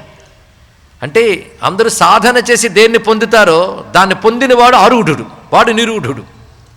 అటువంటి వాడు బుద్ధి స్థిరంగా నేను ఆత్మని బ్రహ్మమున దానిలో నిలబడిపోయింది. వాడికి దేహం నేనేటువంటి భ్రాంతి కలగడం లేదు. కలగనప్పుడు అటువంటి వాడికి చెప్పాల్సిన విద్యలు వాళ్ళకి ఎందుకు అంటుతాయండి? వాళ్ళకి అర్థం కాదు, ఇవి అర్థం లేనివని విడిచిపెట్టారు. తెలుసుకోండి, ఇక్కడ అలా విడిచిపెట్టారు. పైగా వాళ్ళు అన్నీ పరిశీలిస్తారు. జ్ఞాని ఏది తీసిపారేడు, ప్రతిదీ పరిశీలించి నిస్సారమని తోసేస్తాడు. అందుకే అన్నీ చదివితి వేదార్థ ముఖర శాస్త్రంబులునే చదివినవి పెక్కుగలవు చదువులలో మర్మమెల్ల చదివితి తండ్రి అన్నాడు కదా. అన్నీ చదివారు. చదివి తెలుసుకున్నది ఏంటంటే ఒక్క బ్రహ్మ విద్య తప్ప మిగిలినవన్నీ నిస్సారము అన్నాడు. ఆ మాట భగవానుడే గీతలో చెప్పాడు. అధ్యాత్మ విద్యానాం అని స్వామియే చెప్పాడు కదా. కనుక అదొక్కటే విద్య. ఏదైనా సరే ది బెస్ట్ ఇది అని చెప్తే అది మన ఇంటికి వచ్చే వరకు నిద్రపోం కదండి. ఇంట్లో సాధారణంగా ఎక్కడో సింగపూర్లో ఒక మంచి అద్భుతమైనటువంటి బీరువా అమ్ముతున్నారు, టీవీ అమ్ముతున్నారంటే మనకున్న డబ్బు యొక్క పొగరు చూపించాలంటే అది మన ఇంటికి రావాల్సిందే. కానీ ఏది కొన్నా ది బెస్ట్ ఏదో అది వెతుక్కుంటామే. కానీ విద్యల్లో ది బెస్ట్ అధ్యాత్మ విద్య అని భగవానుడు చెప్పినప్పుడు ఆ ది బెస్ట్ అయిన విద్యను ఎందుకు అందుకోవడానికి ముందుకు రావడం లేదు ఆలోచించాలి. ఇక్కడ అది వచ్చేటప్పటికల్లా ఏమంటామంటే అది అర్థం కావట్లేదండి, టఫ్ అండి ఇలాంటి మాటలు అంటాం. అది అర్థం కావట్లేదు కాదు, నాకు అక్కర్లేదని మనసులో ఎక్కడో ఉంది, అందుకే వినట్లేదు, అందుకు పట్టించుకోవట్లేదు. మనకి దాంతో అవసరం లేదని. కానీ ది బెస్ట్ అని భగవంతుని సర్టిఫికేట్ ఇచ్చాడు, ది బెస్ట్ అని భాగవతుడు సర్టిఫికేట్ ఇచ్చాక అంత గొప్పదైనటువంటి అధ్యాత్మ విద్య ఈ జన్మలోనే పొందాలని తపన పడాలి. తపన పడితే ఏదో జన్మలో పొందుతాం. ఆ తపన ఇప్పుడు మొదలవ్వాలి. అది మొదలవడం కోసమే దత్తులు వారు ఇంత చక్కగా ఏర్పాటు చేసి మనకు చెప్తున్నాడు అనుకుందాం. విశేషించి వీరు మనసా జగృహుకించిత్ కేవలం పాఠభాగిన నచ రాజ్ఞోపదిష్టంతే తథైవాచార్య సత్తమై. ఆ రాజు ఆచార్యుల్ని పెట్టి చెప్పించిన ఏవైతే లోకనీతి శాస్త్రములు ఉన్నాయో, ధర్మ అర్థ కామములకు సంబంధించిన శాస్త్రాలు అవన్నీ చెప్తున్నా వాళ్ళు అది విన్నారే తప్ప వాటిపై ఉపేక్షాభావాన్నే పట్టి ఉన్నారు. మొత్తానికి వారి స్థితి ఎలా ఉందంటే సత్యం చైతన్యమాత్రం హి స్వరూపం బ్రహ్మ నిర్గుణం. మనకి వేదాంతం నిజంగా రుచిస్తుందా లేదా అనడానికి మనల్ని మనమే పరిశీలించుకోవాల్సిన అంశం ఉందండి. అది వేరే గ్రంథాంతరాల్లో చెప్పబడుతుంది. వేదాంత సంబంధమైన శబ్దం విన్నప్పుడు నీకేదో తెలియని ఒక ఆనందమో పులకింతో కలిగితే నీకు తప్పకుండా అతి త్వరలో ముక్తి పొందే అవకాశం ఉంది అని సూచనట. పదాల మీద ఆత్మకు సంబంధించి బ్రహ్మమునకు సంబంధించిన ఏది చెప్పినా ఒక తెలియని ఆసక్తి కలుగుతుంది. వాడికి అర్థమైనా అర్థం కాకపోయినా ఒక ఆసక్తి కలుగుతుంది. అది కలిగిందంటే వాడికి బ్రహ్మజ్ఞానం తెలుసుకునే ఆ శక్తి ఉన్నట్లే. అది ఇక్కడ సత్యం చైతన్య మాత్రం హి స్వరూపం బ్రహ్మ నిర్గుణం. తన స్వరూపం ఏమిటో స్పష్టంగా తెలుసు. స్వరూపం అంటే యథాస్థితి, తానేమిటి అనే దానిలో ఫలానా శాస్త్రంలో ఉపనిషత్తులో ఈ కొటేషను మరొక దానిలో ఆ కొటేషను కాదు, తానేమిటో తనకు స్ఫుటంగా తెలుసు ఆ మహానుభావుడికి విక్రాంతుడికి. ఏమని? స్వరూపం సత్యం చైతన్య మాత్రం. ఈ మాత్రం ఎందుకు పెట్టాడు అంటే ఇప్పుడు మాత్రం మనం చైతన్యం కాదా? ఇప్పుడు కూడా మనం చైతన్యంతోనే ఉన్నాం, లేకపోతే జడులమా అండి? ఇక్కడ కూర్చున్నాం కదా అంటే చైతన్యంతోనే వచ్చాం కదా, చైతన్యంతోనే కళ్ళు విచ్చి ఉంటున్నాం కదా. మీరు ఇలా వేదాంతం చెప్తుంటే చైతన్యంతోనే నిద్రపోతాం కదా మేము. అప్పుడు చైతన్యం ఉంటుంది. చైతన్యం ఎక్కడికి పోతుందయ్యా అంటే చైతన్యం ఎప్పుడు ఉంటుంది. కానీ చైతన్యం మాత్రం అని ఎందుకు అన్నాడు అంటే జడమైన శరీరాన్ని చైతన్యాన్ని కలిపి చూస్తున్నాం. ఇప్పుడు ఈ జడాన్ని విడిచిపెట్టి కేవల చైతన్యాన్ని తెలుసుకోవడమే చైతన్య మాత్రం. అది ఆ చైతన్యం తెలిసే వరకు శంకర భగవత్పాదులు ఒక మాట చెప్తారు. అవిద్యపు ముడి ఎలా ఉంటుందంటే చిజ్జడ గ్రంథి అని పదం వేశాడు ఇక్కడ. చిత్తుకి జడానికి ముడిపడిపోయింది. అంటే జడమైన దేహంతో చిత్తైన నేను ముడిపడిపోయింది. ఆ ముడి తెగట్లేదు. కానీ ఎంతకో నేను అనే చైతన్యం యొక్క స్ఫురణ జడమైన దేహంతో కలిసింది. అది విడిచిపెట్టి చైతన్యకు స్ఫురణ చైతన్యంతోనే ఉంటుంది, కానీ జడంతో ఎలా ఉంటుందని తెలుసుకోవాలి. కానీ నేననే స్ఫురణ అంటుకుపోయింది, దాన్ని పీకి లాగి దానితో పెట్టాలి. పీకి లాగడం అంటే మహా కష్టం కదా. ఏం కష్టం అండి? ఒక టేబుల్ మీద మీరు లైట్ ఫోకస్ చేశారనుకోండి, టేబుల్ మీద కూడా కాంతి కనబడుతుంది. కానీ ఆ కాంతి టేబుల్ది కాదు, దీపానిది. అది తెలియాలంతే. అది తెలియడం కోసం టేబుల్ మీద కాంతిని ఓడబీకి దీపంతో కలపాలి కదా. నేను వేదాంతం చెప్పట్లేదు, టేబుల్ దీపం చెప్తున్నాను. ఇది చెప్పండి. ఇక్కడ టేబుల్ మీద కాంతిని ఓడబీకి దీపంతో కలపాలి కదా. ఎంత కష్టం! కష్టమా? ఏమీ కాదు. టేబుల్ మీద కాంతి ఉంటూ ఉన్నా నీకు తెలివి ఉంటే చాలు, టేబుల్ లాగే ఎక్కర్లే. ఈ టేబుల్ మీద కాంతి టేబుల్ది కాదు, కాంతి దీపానిదని. అలాగే దేహంకి చైతన్యం అనిపించడానికి ఆ చైతన్యం అనే కాంతి ఆత్మది కానీ దేహానిది కాదు అని తెలియాలి. ఇక్కడ ఈ చిన్న ఎరుక ఇది విచారణతో వస్తుంది. ఇది ఈ చిజ్జడ గ్రంథి వాళ్ళకి తెగిపోయింది. కేవలం చిత్ మాత్రమే నేను అనుకున్నారు. అది చైతన్య మాత్రం అనే మాటలో ఉన్న గొప్ప విషయం ఇక్కడ. సత్యం చైతన్య మాత్రం హి స్వరూపం బ్రహ్మ. అదే బ్రహ్మ అంటే అదే, పరబ్రహ్మ అంటే అదే అర్థం. అది నిర్గుణం. ఎందుకంటే గుణములన్నీ ఉపాధి లక్షణాలు, బ్రహ్మముకే గుణములు. అందుకే నిర్గుణం. ఇది నిశ్చిత్య మనస. వాళ్ళకి అది నిశ్చయంగా ఉన్నది. ఇక్కడ వాళ్ళకి అందరూ డౌట్ లేదండి. ఏదో చిన్నప్పుడు అమ్మ జోలపాట్లో చెప్పింది కానీ నిజమేనంటారా అని డౌటే లేదు వాళ్ళకి. అది నిజమైన అనుభవం ఉంది. ఇక్కడ అనుభవం ఉంది. నిజమైన కన్ఫర్మేషన్ కూడా కాదు, నిజమైన ఎక్స్పీరియన్స్. అది రెండింటికి చాలా తేడా. అనుభవంతో ఉన్నారు గనక సర్వత్ర ఉపేక్షకాః స్థితాః. వాళ్ళు ఏది చూసిన ఉపేక్షే. ఎందుకంటే వాళ్ళకి తెలుసు ఏవి నిత్యములు కావు, ఏవి సత్యములు కావు. జగన్మిథ్యా దృష్టి అంటే ఇది అర్థం. అది సర్వత్ర ఉపేక్షకాః ఇలా ఉన్నారు. ఎవరు? పిల్లలు. మొదటి ముగ్గురు పిల్లలు ఇలాగే తయ్యారు, ఒకడు కాదు. ఆ విక్రాంతుడు, సుబాహుడు, శత్రుమర్దనుడు ముగ్గురు ఇలాంటి వాళ్ళే. ఈ ముగ్గురు ఇలా తయారయ్యి గృహ విషయాల్లో కానీ వేటిలోనూ పట్టించుకోవట్లేదు. ఇంకా వీడున్నాడు అలర్కుడు. వాడిని ఉయ్యాల్లో ఇంకా వేసి పాడబోతుంటే తండ్రి ఆపేశాడు. వీడినైనా నాకు దక్కని అన్నాడు ఇక్కడ. ఎందుకంటే వీళ్ళందరూ ఉపేక్ష వహించడంతో రాజ్యము రాజ్యభారము ఇవేవి వాళ్ళకి పట్టవు. ఇవన్నీ మిథ్యా పదార్థములు విడిచిపెట్టేశారు. వాళ్ళు నివృత్తి మార్గగాములయ్యారు. ఇది జాగ్రత్తగా తెలుసుకోవాల్సింది. వెంటనే మనం అలా అవలేమా, అవకపోతే పాపమా అనుకోక్కర్లేదు. అందరూ అలా అవలేరు కూడా. అలాంటి స్థితి ఎన్ని జన్మల తర్వాత వస్తుందండి? సామాన్యమా? ఈ ముగ్గురు జీవులు అటువంటి అనేక జన్మల యోగ సాధన బలం చేత ఈ జన్మలో మదాలస లాంటి గురువు లభించింది. తల్లి లభించిందా, గురువు లభించిందా? తల్లే గురువుగా లభించింది. అది ఆ తల్లి ఇచ్చిన జ్ఞానం వాళ్ళ పూర్వజన్మ సంస్కార సాధన విశేషం చేత ఇప్పుడు పండింది. అది ఆ ముగ్గురు జీవులకి పరిమితి అయిపోయింది. ఇక నాలుగో వాడి విషయం వచ్చేటప్పటికీ అసలు ఏకాంతంలో ముందు పేరు పెట్టినప్పుడు పెట్టించేశాడు, కానీ ఏకాంతంలో భార్యతో అంటున్నాడు. అసలు భార్యాభర్తల మధ్య అనుబంధం ఎలా ఉంటుందనేది కూడా పురాణాల్లో చూడాలండి. అది నీకు తెలియదు, నోరు మూసుకో, నువ్వు వంటిల్లుకు పో అనేవారు కారు. ఎంత మర్యాద ఇచ్చేవారో అంటే భార్యకు ఒక మంత్రిత్వ స్థానంలాగా ఒక స్నేహితులుగా చూసేవారు. భార్యా దైవకృత సఖ అని మహానుభావుడు ధర్మరాజు చెప్తాడు యక్షుడితో. ఒక స్నేహితురాలా చూడాలి. అలా చూసిన వృత్తాంతం ఇక్కడ. మదాలసని ఎలా చూశాడు ఆయన? మదాలసి ఎలా చూసింది? ఎంత జ్ఞాని అయి కూడా తానున్న స్థితికి తగ్గట్టు ప్రవర్తించింది ఆవిడ. అంటే తాను గృహిణి, పతివ్రత ఎలా ఉండాలో అలాగే ఉంటుంది. ఇలా ప్రవర్తిస్తున్నప్పటికీ కూడా ఉపాధి తాదాత్మ్యం లేకుండా తాను బ్రహ్మముననేటువంటి ఎరుకుతూ ఉంది ఆ తల్లి. సామాన్యురాలు కాదు. తండ్రికి ఆ స్థితి లేదు. తండ్రి మాత్రం గొప్ప రాజు, గొప్ప ధార్మికుడు, అంతేకాని గొప్ప జ్ఞాని కాలేదు. తన భార్య జ్ఞానిని మాత్రం తెలుసుకోండి. ఇక్కడ ఆమెను గౌరవిస్తున్నాడు ఆ జ్ఞానాన్ని. అంటే ఇప్పుడు భార్యాభర్తల్లో ఎవరి స్థానం ఎక్కువగా ఉంది? మదాలస స్థానమే ఎక్కువ ఉంది. ఆవిడ భర్తను గైడ్ చేస్తుంది ఇక్కడ. అంటే దీన్ని బట్టి భార్య గురుస్థానంలో ఉంటూ భర్తకి బుద్ధి చెప్పేటటువంటి స్థితి ఎన్నో పాత్రల్లో మనకు కనబడుతుందండి. ఇలాంటిది మనకు త్రిపుర రహస్యంలో హేమలేఖోపాఖ్యానం అని హేమచూడునికి జ్ఞానబోధ చేస్తుంది ఇక్కడ విశేషమైన అంశం. అదేవిధంగా యోగ వాసిష్ఠంలో లీలావతి అనేటువంటి ఆమె ఈ జ్ఞానస్థితిలో ఉంటూ కనబడుతుంది. అంటే అద్భుతమైన జ్ఞాన గ్రంథములన్నీ కూడా భార్యాభర్తల్లో భార్య యొక్క స్థానం గొప్ప జ్ఞానంగా చూపిస్తున్నాడు. భర్త లౌకికంగా ధార్మికంగా ఉన్నటువంటి వాడే, కానీ ధర్మం మంచిదే, కానీ పరమ పురుషార్థానికి మోక్షానికి ధర్మం నుంచి చిత్తశుద్ధి పొంది తద్వారా జ్ఞానం పొందాలి. ఆ జ్ఞానం భార్యకు కలిగి ఉంది, అంటే ఒక మెట్టు పైన ఉందన్నమాట.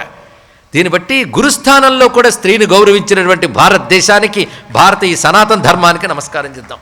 ఎందుకంటే ఇతర మతాల్లో వాటి చెప్పినట్లే మన మతంలో కూడా స్త్రీని కించపరిచారు, తక్కువగా చూస్తున్నారనే కువిమర్శలు చాలా ఉన్నాయండి. వాటికి ధీటైన సూటైన సమాధానం మన భారతీయ పురాణ వాంగ్మయంలో ప్రతి స్త్రీ చెప్తుంది. తెలుసుకోండి ఇక్కడ. ఇది మనం తెలుసుకోవాలి, పిల్లలకు చెప్పాలి. అందుకే స్త్రీ కనుక జ్ఞానం రాదు అనడానికి లేదు. స్త్రీయే జ్ఞానం కలిగి పురుషుడికి బోధ చేసినటువంటి ఎన్నున్నాయో. రామాయణంలో స్వయంప్రభా వృత్తాంతం కూడా ఇటువంటిదే. గొప్ప యోగిని ఆ తల్లి. ఇలాంటి అందరెందరో మహాత్ములు. మన అరుంధతి అనసూయ అత్రి మహర్షి చేత గౌరవింపబడినది. ఆయన చెప్తాడు ఆమె ఎంత మహిమా సంపన్నురాలు. అందుకని భార్యను పొగడకూడదు అనడం కాదు, భార్య ఎంత గొప్పదో రాముల వారి దగ్గర పొగుడతాడండి మహానుభావుడు. ఇక్కడ స్త్రీకి ఇచ్చిన ప్రాధాన్యం తెలుసుకోండి. అందులో మదాలస ఈ కథ వింటున్నంతసేపు మన అందరికీ కూడా గురువు కావాలి ఆ తల్లి. అటువంటి స్వరూపంగా నమస్కారం చేసుకోవాలి. మొత్తానికి అడుగుతున్నాడు, నువ్వు అలర్కుడిని పేరు ఎందుకు పెట్టావు? నేను పెట్టిన పేర్లు దీనికంటే చాలా బాగున్నాయి, అర్థవంతంగా ఉన్నాయి, నువ్వెందుకు అలాంటి పేరు పెట్టావు అంటే, నిజంగా నువ్వు పెట్టిన పేర్లు బాగున్నాయా, అర్థవంతంగా ఉన్నాయా అని అడిగింది. ఇంతకు అలర్కుడు అంటే ఏమిటి, ఎందుకు ఆయన అంత బాధపడుతున్నా అంటే, అలర్కము అంటే పిచ్చి కుక్క అని అర్థం మరొకటి కాదు. అందుకే పెట్టుకోకండి అని చెప్పాము ముందు. ఇక్కడ అలర్కుడు అని పేరు ఎందుకు వచ్చిందని, పిచ్చి కుక్క అని అర్థం. ఏంటయ్యా, నేను కొడుకులకి ఎలాంటి పేర్లు చెప్పాను? కొందరు పేర్లు పెట్టడంలో ఎంత తపన పడిపోతారంటే, భూమండలంలో వాడు కొడుకు తప్ప ఎవడు లేడు అనుకున్నట్టు. అంతే, ఎవడు కొడుకు వాడికి గొప్ప. ఇంకా ఆ పేర్ల కోసం 100 పేర్లు. గురుగారి పేరు చెప్పండి అని అడుగుతారు. పాపం గురువుగారు ఏదో ఆశ్రయిస్తే చెప్తే, గురువుగారు చెప్పారు కనుక పెట్టకపోతే ఏమనుకుంటాడు పెట్టి దానికి 10 పేర్లు తగిలిస్తారు. ఇక్కడ ఇలా ఉంటూ ఉంటాయి. ఎందుకు ఆ పేర్లు పిచ్చి, భూమి మీద వీడు తప్ప మనకు లేడని. ఇది ఒక మోహం తాలూగా వికారం. ఇది మోహన్ రా అంటే చెప్పేవాడి మీద కోపం వస్తుంది, ఏం చేస్తాం. అందుకే తెలివైన వారు ఎందుకు చెప్పడం లేని ఊరుకుంటూ ఉంటారు. ఇక్కడ విశేషించి ఈ మోహం ఉన్నది సామాన్యం కాదు, అన్ని పేర్లు వెతుకుతారు. అలాగే వీడు ఎంత సెలెక్ట్ చేశాడో, పిల్లల పేర్ల డిక్షనరీలు ఎన్ని తిరగవేశాడో. విక్రాంతుడని, సుబాహు అని, శత్రువర్ధనుని పెట్టాడు. ఎంత బాగున్నాయి వినడానికి, మీనింగ్ఫుల్గా ఉన్నాయి. ఒక్కొక్కదాని మంచి పేర్లు ఉన్నాయి.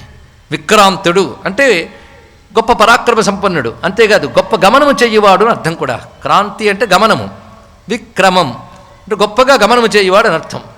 గొప్ప పేరండి, చాలా బాగుంది. అలా సుబాహు మంచి చేతులు ఉన్నవాడు, మంచి బలిష్ఠుడు, ఇది బాగుంది. శత్రుమర్దనుడు, శత్రువులను నశింపజేస్తాడు. ఇవి ఈవిడన్నది, ఇవి అర్థరహితమని నాకు అనిపిస్తోంది ఇక్కడ. ఎందుకంటే ఈవిడ దృష్టి ఏంటంటే ఉపాధిని చూడడం కాదు, ఆత్మని చూడడం. బ్రహ్మము గురించి ఆలోచించు. బ్రహ్మము విక్రాంతమా అని అడిగింది. ఇక్కడ గొప్ప ప్రశ్న వేసింది. ఇవి అర్థరహితము, ఇవి కూడా నువ్వు పెట్టినవి కేవలం నేతి బీరకాయ వంటివి సుమా అన్నది. ఇక్కడ నేతి బీరకాయలో నెయ్యి ఉంటుందా? ఈ పేరుల్లో విక్రాంత లక్షణం, స్వభావ లక్షణం కూడా అంతే, ఇందులో ఏమీ లేవు అన్నది. ఇక్కడ అవి కృతా సంవ్యవహారికి, ఇవి వ్యవహారం కోసమే. సంవ్యావహారికి వ్యవహారం కోసమే పేర్లు. అందుకే నామరూపాలు వ్యవహారం కోసమే కానీ పరమార్థం కాదు, ఇది తెలుసుకోవాలి. అందుకే నామరూపాత్మక జగత్తనంతటినీ భగవత్పాదుల వారు వ్యవహార సత్యం అన్నారు ఇక్కడ. అంతేగాని అసలు లేనిది కాదు, పరమార్థ దృష్టిలో లేనిది, వ్యవహార దృష్టిలో ఉన్నదే, ఇది తెలుసుకోండి. ఇది తెలియక జగన్మిచ్చ అన్నందుకు ఆ మహాత్ముడి వైపే, అద్వైతం వైపే కళ్ళెర్ర చేసిన వాళ్ళు కనబడతారు. వాళ్ళు కొంచెం ఆ ఎరుపు తీసేసి కొంచెం మంచి కళ్ళతో చూస్తే వాళ్ళకి అర్థమవుతుంది ఇక్కడ అంత స్పష్టంగా. అద్వైతం అనేది శంకరులు సృష్టించిన శబ్దం కాదు, ఉపనిషత్తుల్లో ఉన్న శబ్దాన్ని శంకరులు తీసుకున్నారు, తెలుసుకోండి ఇక్కడ. ప్రపంచోపశమం శాంతం చతుర్థం అద్వైతం మన్యంతే అని మాండుక్యం చెప్పిన మాటను ప్రతిపాదన చేశాడు. ఆయన సృష్టించాడా? ద్వైతం అనేది భ్రాంతి నాయన అని వేదమే చెప్పింది, ద్వితీయాద్వై భయం భవతి ఇత్యాది వాక్యాల్లో. దాన్నే ప్రతిపాదన చేశాడు మహానుభావుడు. అది ఎలాగూ అన్నప్పుడు మఠం వేసుకుని గురువుల దగ్గర విచారణ చేయాలి తప్ప నీ బుద్ధికి అందినంత వెళ్ళి లేదని మాట్లాడితే ఎలాగయ్యా? వ్యవహారంలో సత్యమే కనుక నువ్వు వ్యవహార దృష్టితో మాట్లాడుతున్నంతకాలం మేము ఒప్పుకుంటాయి ఉన్నాయని. పరమార్థ దృష్టిలో లేదు, కానీ వ్యవహారం అనే మాట ఉన్నది కదా అక్కడ. ఇది వ్యవహారానికి వాడుకో, ఏదో పేరు పెట్టి పిలవాలి, లేకపోతే ఎవడో పలుకుతాడు కనుక ఏదో పేరు పెట్టావంతే. ఇక్కడ ఆ పేరు ఆ నామ ఆ రూపానికి అటాచ్ చేసేసావు. ఈ పేరున్న వాళ్ళు ఎంతమంది ఉన్నా తనకు పెట్టిన ఆ పేరు ఇలాంటి పేరు ఎందరికీ ఉంది కదా అనుకోడు. వాడికి ఆ పేరంటే అంత అభిమానము. సృష్టిలో ఇది ఒకటి ఉంటుందండి, వాడి పేరంటే వాడికి ఎంతో అభిమానం. ఒకడి పేరు పొరపాటున మరో పేరుతో పిలవండి, రిలేషన్ కట్ అవ్వకపోతే అడగండి. ఇక్కడ అంత నామాభిమానం ఉంటుంది. ఇక్కడ ఆ నామంతో అంత అభిమానం, రూపంతో అభిమానం. ఒకరి పేరుని మరొక పేరుతో పొరపాటుని పిలిస్తే అంతే, వాడితో కళ్ళెర్ర చేస్తాం, లేకపోతే మనసులో చాలా వాడి మీద కక్ష కూడా పెట్టుకుంటాం మనం. ఇక్కడ అంత అభిమానం ఉంటుంది. ఈ నామరూప అభిమానం విడిచిపెట్టేనే శాస్త్రం చెప్తుంది. నామరూప అభిమానం తీసేస్తే అస్థిభాతి ప్రియమే మిగులుతుంది అన్నారు. నామం రూపం అస్థిభాతి ప్రియం. నామరూపాలు ఉపాధి లక్షణాలు, అస్థిభాతి ప్రియం ఆత్మలక్షణం. అస్థి అంటే ఎప్పుడూ ఉండడం, భాతి అంటే ప్రకాశస్వరూపం అంటే చైతన్యముగా ఉండడం, ప్రియం అంటే ఆనంద లక్షణం. అస్థిభాతి ప్రియమే సచ్చిదానందం, అది నీ స్వరూపం. నామరూపం ఉపాధి లక్షణం, ఇది చైతన్య లక్షణం. రెండు చూపిస్తాడు. ఇప్పుడు ఉపాధికి ఆ మూడు లక్షణాలు ఉన్నాయా లేదా ఆలోచించు. లేవు కనుక అది నువ్వు కాదు. కనుక ఆ మూడు లక్షణాలు దేనికున్నాయో అది నువ్వు. ఎంత సింపుల్ అండి, లెక్క తేలిపోయింది. అంత సింపుల్ ఏది చెప్పడం వచ్చింది, అది బాధ. చెప్పడం చాలా సులభం, అది విచారణలోకి తెచ్చుకోవాలి. అంటే సులభమైనదే మనం విచారించలేకపోతున్నాం చూడండి. అసలు కాంప్లికేషన్ అంతా జగత్తే, దీనికి అనేకత్వం ఉంది కనుక. ఏ కాంప్లికేషన్ లేనిది అదే ఏకత్వం కనుక ఎంత బాగుంది. కానీ ఈ కాంప్లికేషన్ సత్యమని కాంప్లికేటెడ్ అయిపోతున్నాం, జన్మల్లో పడిపోతాను. ఇక్కడ సింపుల్, అందుకే సూక్ష్మంలో మోక్షం ఉంది, కానీ సూక్ష్మం పట్టుకోలేకపోతున్నాం మనం ఇక్కడ. అంత అందమైనటువంటి విశేషం ఇక్కడ.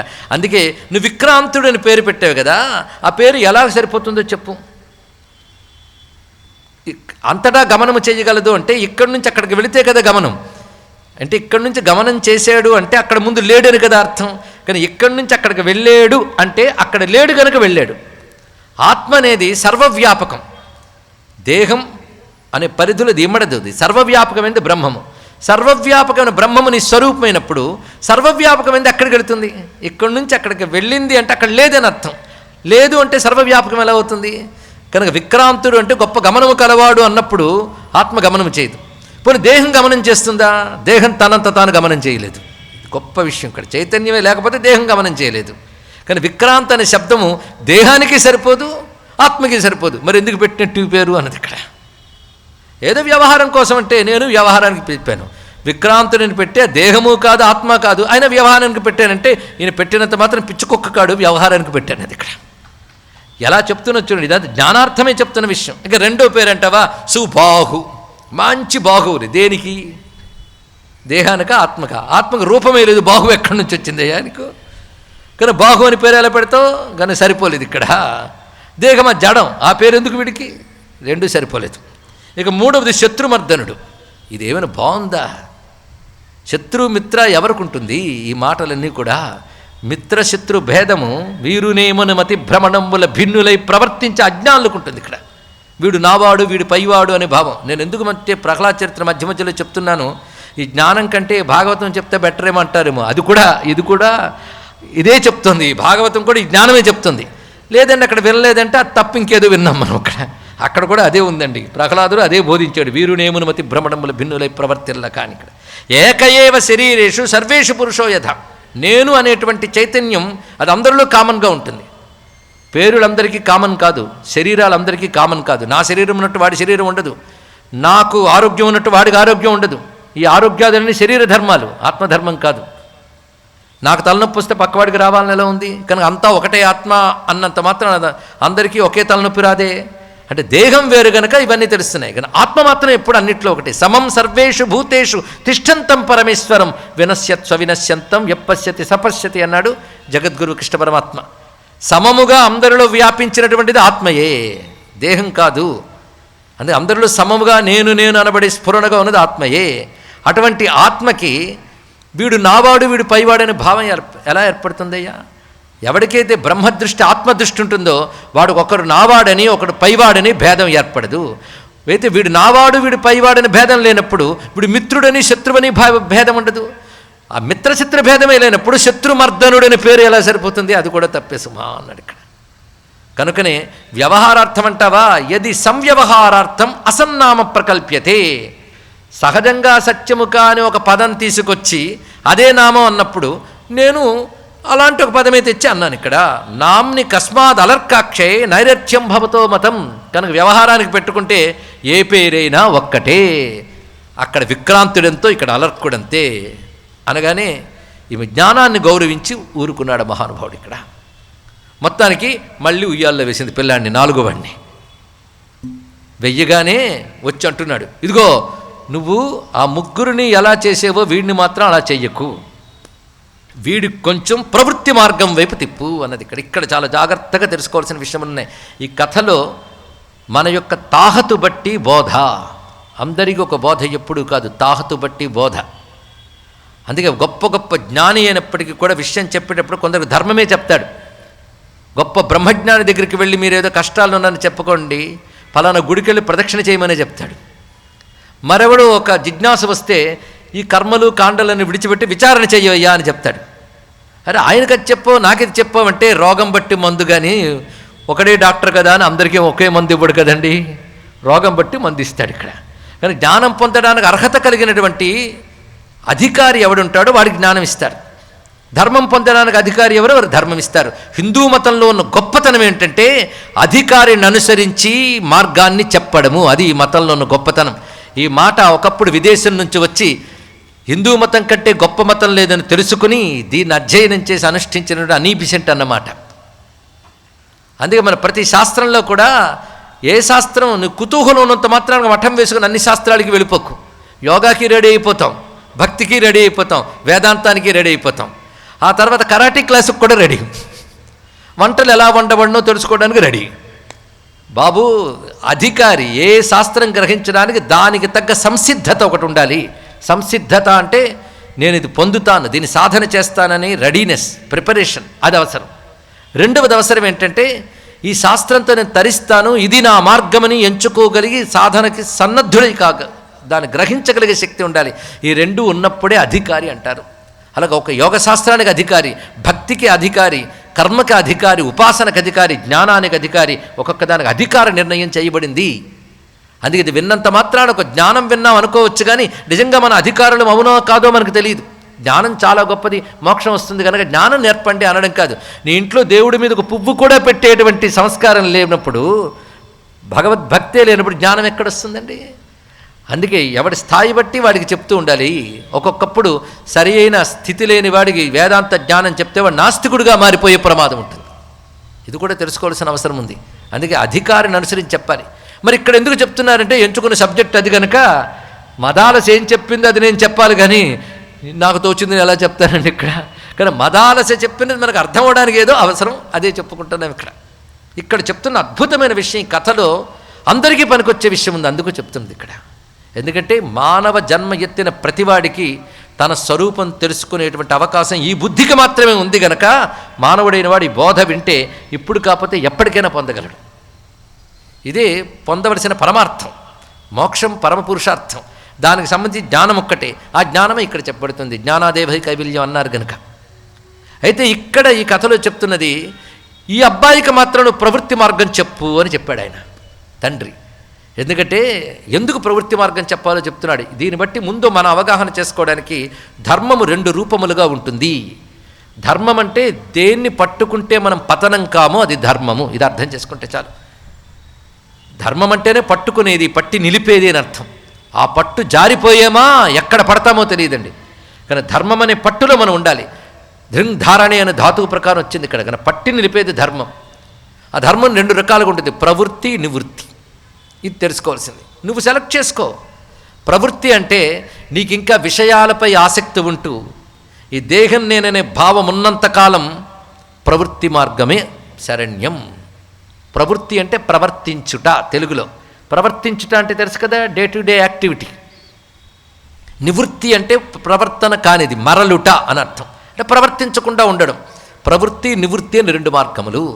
సంసారంలో ప్రవర్తించుట అంటే తాను, తన భార్య, తన భర్త, తన పిల్లలు, వాళ్ళని పెంచి పోషించడం, అదేవిధంగా లోక వ్యవహారం చూడడం, పాలన, అడ్మినిస్ట్రేషన్, వ్యాపారం, వృత్తులు, ఇవన్నీ కలుపుకొని ప్రవృత్తి అని చెప్పబడతాయి. ఈ ప్రవృత్తి అందరికీ ఉందంటాం. ప్రవృత్తి అందరికీ ఉంటుంది, కానీ ప్రవృత్తి ధర్మం కొందరికి ఉంటుంది. తెలుసుకోండి. ఆ ధర్మం మాత్రం అందరికీ అవసరం, కానీ అందరూ చెయ్యట్లేదు. ప్రవృత్తిలో ఉన్న వారందరికీ ఏది అవసరమో దాని పేరు ప్రవృత్తి ధర్మం. ప్రవృత్తి ధర్మము.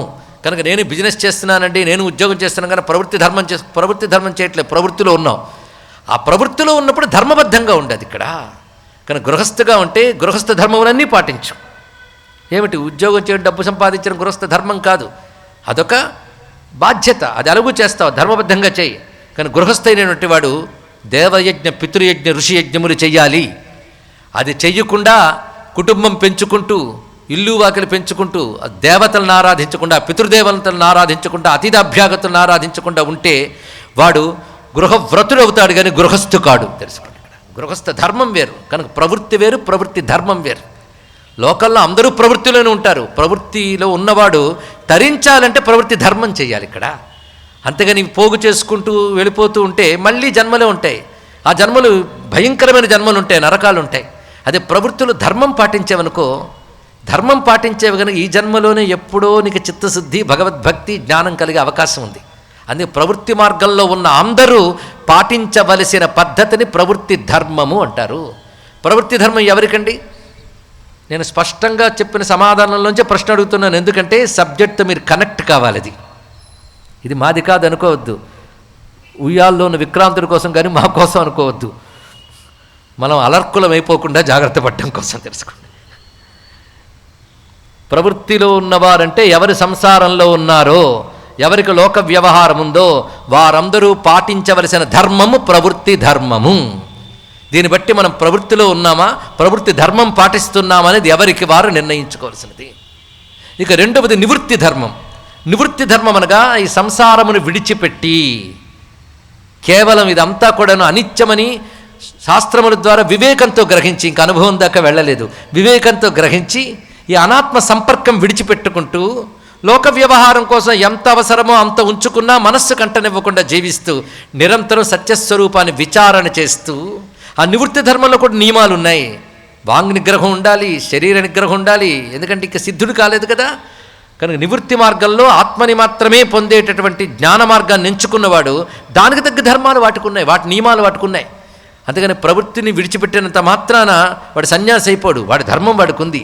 సన్యాసికి కూడా నియమాలున్నాయి, ధర్మాలున్నాయి, అవి పాటించడానికి గట్స్ ఉండాలి. అందుకని సన్యాసిపోతే చాలా బెటర్ అండి. కాషాయం కట్టుకుంటే అందలాలు ఎక్కించేస్తారు, దేవుడిని భజన చేస్తారు, బిల్డింగులు వస్తే హాయిగా పడుకోవచ్చు. పేరుకు సన్యాసి, పేరుకు భిక్ష అంటారు, కానీ పంచభక్ష పరమాన్నాలు పెడతారు ఇక్కడ. అదే నివృత్తి మార్గం. నివృత్తి మార్గం ఎంత కష్టం, దానికి తట్టుకోగలిగితేనట్టు వెళ్ళగలగాలి. ఎంత అసంగుడై ఉండాలి, భోగత్యాగం చేయాలి, ఎన్ని ఉన్నాయో అది చెయ్యడానికి తగ్గ మానసిక స్థితి ఎవడుకుంటుందో, కేవలం మోక్షమే పరమార్థమని ఎవడనుకుంటాడో వాడికి నివృత్తి మార్గం. ప్రవృత్తి మార్గం అంటే సంసారము, ధర్మము, పిల్లల పట్ల బాధ్యత, గృహస్థగా బాధ్యత, తాను ఏ వృత్తిలో ఉన్నాడో దాని బాధ్యత ధర్మబద్ధంగా చేయడం. ఇందులో ఏది గొప్ప? ప్రవృత్తి నివృత్తుల్లో ఏది గొప్ప చెప్పగలరానా? ఎవడు ఎందులో ఉన్నాడో అది చేయడం గొప్ప, అంతే. అంతేగాని ప్రవృత్తిలో ఉంటూ నివృత్తి గొప్ప అనుకోవద్దు. నివృత్తిలో ఉంటూ తప్పు చేసేనేమో మళ్ళీ ప్రవృత్తికి వెళ్తే బెటర్ ఏమో అనుకోవడానికి లేదు. ఎందుకంటే ఆ మధ్య హిమాలయాల్లో ఒక సన్యాసి వెళ్ళి విరక్తుడు వచ్చేసట. విరక్తి పొంది సన్యాసంకి వెళ్ళాడు. సన్యాసం పొంది ఒక విరక్తి వచ్చింది. దేని మీద? సన్యాసం మీద. ఎందుకంటే అలా హిమాలయాలకు వెళ్ళిన సన్యాసులు కొంతకాలానికి అక్కడ వారిని పెళ్లి చేసుకుని కుటుంబాలు ఏర్పరచుకోవడం చూశాడు ఆయన. అంటే మన ఫీల్డ్ కనుక, ఫీల్డ్ కాదు కనుక ఎక్కువ తెలియదు, కానీ ఆ ఫీల్డ్లో తిరిగితే అది తెలుస్తుందండి. ఎవడు ఏ ఫీల్డ్లో తిరిగితే అదే తెలుస్తుంది. రాజకీయాలకు దూరంగా ఉన్న వాళ్ళకి రాజకీయాల గురించి తెలియదు, దిగితే తెలుస్తుంది.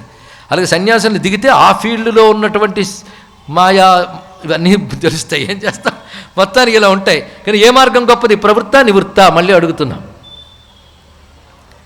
ఎవడు ఎందులో ఉన్నాడు అది. ఇక్కడ ఉన్న వాళ్ళందరం ప్రవృత్తిలో ఉన్నాం, అందులో సందేహం లేదు. ఇక్కడ అయితే ప్రవృత్తిలో ఉన్నటువంటి వరకు వారు ధర్మం వారు పాటించాలి. ఎంతవరకు? మళ్ళీ ప్రశ్న. ధర్మం అన్నారు కనుక ప్రవృత్తిలో ఉన్నవారు కూడా చచ్చే వరకు ఈ వ్యవహారాలు పట్టుకు వేలాడకుండా, ఈ వ్యవహారాలతో ఉన్నంతకాలం కూడా ఇవి ఎక్కువ కాలం ఉండవు, ధర్మబద్ధంగానే చెయ్యాలి అని ఒక డిటాచ్మెంట్ ప్రాక్టీస్ చేసుకోవాలి. ప్రవృత్తి మార్గంలోనే ధర్మబద్ధంగా జీవించాలి. ధర్మం ఎప్పటికైనా డిటాచ్మెంట్ని ఇస్తుందండి, అది తెలుసుకోండి. ఇక్కడ అంటే ధర్మం రెగ్యులేట్ చేస్తుంది నన్ను. ఏది పడితే అది, ఎలా పడితే అలా బతకనివ్వకుండా పద్ధతిగా బ్రతకడమే ధర్మం. డబ్బుంది కదా అని విచ్చలవిడిగా బ్రతకకుండా, డబ్బున్నా ధర్మబద్ధంగా జీవించాలి. డబ్బున్నా ఏకపత్ని వ్రతం, గృహస్థ జీవితం, అలాంటి నిబద్ధత ధర్మం ఏర్పరుస్తుంది. అలా ప్రవృత్తి మార్గంలో ప్రవృత్తి ధర్మం పాటించినప్పుడు నువ్వు అటాచ్మెంట్లో ఉన్నప్పటికీ కొంతకాలానికైనా వైరాగ్యం వచ్చి తీరుతుంది. ఈ మాట దేవహూతి కర్దమ ప్రజాపతితో చెప్తుంది. గృహస్థ ధర్మంలో ఉన్నప్పటికీ ధర్మబద్ధంగా జీవించినట్లయితే, ధర్మబద్ధంగా సుఖాలు అనుభవిస్తే ఎప్పటికైనా సుఖం మీద వైరాగ్యం కలుగుతుంది. వైరాగ్యం కలిగితే సత్యమైన పరమాత్మపై అనురాగం కలుగుతుంది. అది కలిగిందా వాడికి తప్పకుండా జ్ఞానము మోక్షం లభిస్తాయి. కనుక సంసారి అయి కూడా ఎవడు ధర్మబద్ధంగా ఉండడో వాడు బ్రతికు ఉన్న వ్యర్థుడు. ధర్మంగా ఉన్నప్పటికీ ఎవడికి వైరాగ్యం కలగదో వాడు బ్రతికు ఉన్న వ్యర్థుడే. ఎవడికి వైరాగ్యం కలిగినప్పటికీ పరమాత్మపై అనురాగం ఏర్పడదో, ప్రేమ ఏర్పడదో, నిష్ఠ ఏర్పడదో వాడు కూడా బ్రతికు ఉన్న వ్యర్థుడే అని చెప్పేది. 3 స్టెప్స్ చూడండి ఇక్కడ. అందుకే ప్రవృత్తి మార్గం కూడా అవసరమే. ప్రవృత్తి మార్గ ధర్మములు ఉంటాయి, అవి తెలుసుకోవాలి. కనుక వీడికి అది నేర్పు. ఎందుకంటే ప్రవృత్తి మార్గంలో లేకపోతే దేవరుణ, ఋషురుణ, పితృణములు ఎలా తీరుతాయి? ప్రవృత్తి మార్గం గొప్పతనం చెప్తున్నాడు చూడండి. అందుకే మన గ్రంథాల్లో గృహస్థ ధర్మం యొక్క గొప్పతనం చెప్తూ ఆశ్రమాల్లో గృహస్థాశ్రమం అన్నిటికంటే గొప్పదని చెప్పాడు. ఎందుకు చెప్పాడు అంటే, సన్యాసాశ్రమం కానప్పుడు మన సన్యాసి కనబడితేనే దండం పెట్టాలంటారు కదా. మరి గృహస్థ ధర్మం ఎందుకు గొప్పదంటున్నాడంటే, నువ్వు ఎందులో ఉన్నావో అదే గొప్పగా మలుచుకో అని చెప్పడం ఇక్కడ. అందుకు చెప్తున్నాడు ఇక్కడ, నువ్వు గృహస్థ ధర్మం గొప్పగా చేసుకో, అది చాలా గొప్పదయ్యా. నువ్వు పైకి వెళ్తే కింద పడితే నానాయాతన పడతావు, కింద ఉన్నవాడు జారి పడితే పెద్ద ప్రమాదం లేదు ఇక్కడ. కానీ గృహస్థాశ్రమంలో నువ్వు చక్కగా ఉండగలిగితే ఇందులోంచే నువ్వు క్రమంగా వైరాగ్యము, విచారణ అన్నీ చేయవచ్చు, దీనితోనే తరించిపోవచ్చు. మన పెద్దవాళ్ళు అంత చక్కగా ప్రవృత్తి నివృత్తి అని 2 మార్గములు ఏర్పరిచారు. ఈ ప్రవృత్తి ధర్మం, నివృత్తి ధర్మం చెప్పింది ఎవరు? ఇది పెద్ద ప్రశ్న. ఇది ప్రవృత్తి ధర్మము, ఇది నివృత్తి ధర్మం ఎవరు చెప్పారండి? వేదము చెప్పింది. వేదము చెప్పింది, వేదం చెప్పింది. ఇది ప్రవృత్తి, ఇది నివృత్తి. ప్రవృత్తి మార్గంలో ఉన్నావా ఆ ధర్మాన్ని చక్కగా పాటించు, నువ్వు తరిస్తావు. నివృత్తి మార్గంలో ఉన్నావా ఆ ధర్మాన్ని పాటించు, కలగాపులగం చేసుకోకు. అందుకే సన్యాస ధర్మాలు సంసారికి ఎప్పుడు బోధించకూడదు. వైరాగ్యం ఎందుకు బోధించాలంటే విచ్చలవిడితనం నిగ్రహించడం కోసం పనికొస్తుంది వైరాగ్యం ఇక్కడ. కానీ ధర్మబద్ధమైనటువంటి ఏ అనుబంధాలు ఉన్నాయో అవి మొదట అనురాగంతోనే చెయ్యు, కానీ ధర్మబద్ధంగా చెయ్యి, ఎప్పటికైనా వైరాగ్యం కలుగుతుంది. ఇది తెలుసుకోవాల్సినది. ప్రవృత్తి మార్గం లోకం ధర్మంగా నడవడానికి పనికొస్తుందని రామచంద్రమూర్తే ప్రవృత్తి మార్గం ఏంటో పాటించి చూపించాడు. కృష్ణ పరమాత్మ కూడా పాటించి చూపించాడు. నిజానికి ఆయన్ని మించిన సన్యాసి లేడు, కృష్ణుడిని మించిన సన్యాసి. ఒక దత్తాత్రేయుడు, ఒక నరనారాయణుడు, ఒక కపిలాచార్యుడు, ఒక రామచంద్రమూర్తి, ఒక యజ్ఞవరాహస్వామి, ఒక నరసింహస్వామి, ఇన్ని అవతారాలు కలబోస్తే దాని పేరు కృష్ణావతారం. తెలుసుకోండి. కృష్ణుడు దత్తాత్రేయుడు ఉన్నాడు, సామాన్యం కాదు. ఎలా ఉన్నాడంటే మళ్ళీ కృష్ణ కథ అయిపోతుంది నేను చెప్పాలంటే. కృష్ణుడి వంటి అవతారం మరొకటి లేదు, రాదు అండి, అంత పరిపూర్ణమైన అవతారం. కానీ ఆయన ఒక అవధూత, మీకు తెలుసో లేదు, దేనికి అంటాడు, అన్నిట్లో ఉంటాడు. ఎందుకంటే ఒక దానిలో ఉంటే అది అంటుతుందేమో భయం ఉన్నవాడు దానికి అంటకుండా దూరంగా ఉంటాడు. ఎక్కడున్నా ఏది అంటదున్నవాడు ఎక్కడైనా ఉండగలడు, అటువంటి మహానుభావుడు ఆయన ఇక్కడ. అది కృష్ణ పరమాత్మ యొక్క స్థితి, అది పరమాత్మ యొక్క స్థితి. మొత్తానికి ప్రవృత్తి నివృత్తి మార్గాలు ఇప్పుడు తెలిసే కదా. దీన్ని బట్టి ప్రవృత్తిలో ఉన్నవాళ్ళు ఇంతవరకు విక్రాంతుడి చరిత్ర విని అమ్మో అలా జ్ఞానం మాకు రాలేదా అనుకోకుండా ఇప్పుడు అలర్కుడి బోధ ఏది ఉందో అది చాలా మంచిది. అలర్కుడికి బోధ జోలపాటలో చెప్తుంది. ఆ జోలపాట మొదలుకొని పిల్లాన్ని తీర్చిదిద్దుతుండ తల్లి, పతివ్రత అయినటువంటి ఆమె భర్త ఎలా చెప్పాడో ఆ విధంగా ప్రవర్తించింది. ప్రవృత్తే త్వం నియోజయ, ప్రవృత్తి మార్గంలో తీర్చిదిద్దు. ఎందుకంటే త్రిపిండక నివృత్తేస్య నైవ సాధు భవిష్యతి. ముఖ్యంగా దేవరుణ, ఋషురుణ, పితృరుణములు 3 తీర్చుకోవడానికే మనుష్య జన్మ. ఆ రుణములు తీర్చుకోకుండా జ్ఞానం వచ్చిందనే భ్రాంతితో ఎవడు ప్రవృత్తి ధర్మాన్ని విడిచిపెడతాడో వాడు భ్రష్టుడవుతాడు. అందుకే ఇప్పుడు ప్రవృత్తి ధర్మం ఏమిటంటే రుణాలు తీర్చుకోవడం. అంటే రుణం తీర్చుకోవడం అనగా దేవరుణ, ఋషిరుణ, పితృరుణములు తీర్చుకోవాలి. అంటే మనం ఇవి చెయ్యడం వల్ల వాళ్ళకి ఏదో ఉపకారం చేసామని కాదు, ఇవి చెయ్యకపోతే పాపం వస్తుందని చెప్పడే రుణం అనే మాటలో ఉన్నటువంటి గొప్ప అర్థం. కానీ దేవతలను పూజించాను కనుక నేను పెట్టేంటే అరటిపండు తినే దేవతడు అనుగ్రహిస్తాడు అనుకోవద్దు. ఏమ్మా మీ ఇంట్లో దేవుడికి పువ్వు కూడా పెట్టవు అంటే, దేవుళ్ళకి మా మన పువ్వులు ఎందుకండి, మాకు మాత్రం పొట్ట నిండా కూడు కావాలి. అది ఇక్కడ అరే అందరి దేవతలు అనుగ్రహిస్తే ఇంద్రియాలు పనిచేస్తున్నాయి, ఇంట్లో విషయాలు గ్రహిస్తున్నావు, ప్రపంచ విషయాలు గ్రహిస్తున్నావు. కానీ ఇంద్రియాలు ఉన్నంతకాలం ఇంద్రియాలకు శక్తినిస్తూ ఇంద్రియములు గ్రహించే వస్తువులు ప్రపంచంలో పెట్టిన దేవతలకు కృతజ్ఞత చెప్పడం కోసం దేవతలను ఆరాధించాలి. ఇది దేవరుణం తీర్చుకునే ప్రక్రియ. రెండవది పితృరుణం. ఈ దేహం దొరికింది గనకనే నువ్వు ధర్మమో అర్థమో కామమో మోక్షమో ఏదైనా సాధించగలుగుతున్నావు. కానీ చతుర్విధ పురుషార్థాలు సాధించడానికి పనికొచ్చిన సాధనారూపమైనటువంటి ఈ శరీరం ఏ తల్లిదండ్రుల వల్ల కలిగిందో వారి రుణం తీర్చుకోవడానికి 100 ఏళ్ళు వెచ్చించినా సరిపోదని కృష్ణ పరమాత్మ చెప్తాడు దశమస్కంధంలో. అందుకే నిరంతరం పితృరుణం తీర్చుకోవాలి. మూడవది మనుష్య రుణం. అంటే సాటి మనుష్యుల పట్ల రుణం ఉంటుంది. దీన్ని బట్టి ఎంత గొప్ప జీవన విధానాన్ని మన వాళ్ళు చెప్పారండి. అదే నీకు నువ్వు సుఖంగా బ్రతకడం కోసం ఎలాగా తెలివితేటలు తెచ్చుకోవాలనమే నీ చదువు, నీ సాధన అయిపోయింది. కానీ నీదైన కర్తవ్యములు ఉన్నాయి. ఆ కర్తవ్యములు కేవలం మనుష్యుల మధ్య హోదా చెప్పుకుంటూ బ్రతకడం కాదు, దేవతల పట్ల, పితృదేవతల పట్ల, ఋషుల పట్ల నీ రుణం తీర్చుకోవాలి ఇక్కడ. అందుకే మనకి నిరంతర దేవపూజ, దేవతలను ఆరాధించుట ఇవన్నీ చెప్పబడుతున్నాయి. అదేవిధంగా పితృదేవతలను ఆరాధించుట ఇవన్నీ మనకు ప్రక్రియలుగా జీవితంలో ఉన్నాయి. మూడవది సాటి మనుషుల పట్ల రుణం అంటే సేవ, దానం ఇత్యాదులన్నీ వస్తాయండి ఇక్కడ. అదేవిధంగా అతిథి అభ్యాగతి ఇత్యాదులన్నీ కూడా మనుష్య రుణం తీర్చుకోవడానికి పనికొస్తాయి. ఇవి కాక ఇంకా 2 రుణాలు ఉన్నాయి. అది భూత రుణమని ఇత్యాదులు చెప్పబడుతూ ఉన్నాయి ఇక్కడ. అవి కూడా అవసరమే. దేవరుణ, పితృరుణ, ఋషిరుణ, భూత రుణములు ఇవి చెప్తున్నాయి శాస్త్రములు యందు. ఇవన్నీ చేయవలసినటువంటివే కదా. వాటిని పాటు దేవరుణ, ఋషిరుణ, పితృరుణములు, మనుష్య యజ్ఞము ఇత్యాదులన్నీ చెప్పబడుతున్నాయి. మనుష్య యజ్ఞం, భూతయజ్ఞం, 5 యజ్ఞములు. ఇది పంచయజ్ఞం. పంచయజ్ఞమే మానవ జీవితం అనే మాట ఇప్పటి వరకు విజయవాడలో ప్రవచనాల్లో చాలా మార్లు చెప్పానని నాకు గుర్తుంది. విజయవాడ వారు మర్చిపోరని కూడా నేను అనుకుంటున్నాను. పంచయజ్ఞాలే చేయాలి జీవితం. కానీ ఇప్పుడు చెప్తున్న బోధంతా విక్రాంతునికి కాదు, మనకి, అంటే ప్రవృత్తి మార్గంలో ఉన్న వారందరికి కూడా.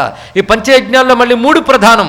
అంటే త్రిభిరుణై అన్నారు ఇక్కడ. 3 రుణములతో పుడతాడు మానవుడు, అవి తీర్చుకోవాలి అని వేదం మనకు చెప్తున్నటువంటి విషయం. అందుకే మందులో 3 ప్రధానం: దేవరుణ, ఋషిరుణ, పితృరుణములు, తర్వాత మనుష్యులను అతిథి అభ్యాగతి సేవలతో జరుగుతున్నది, ఆ తర్వాత భూతయజ్ఞం, సాటి ప్రాణికోటి పట్ల చేయవలసిన బాధ్యతలు ఇవన్నీ.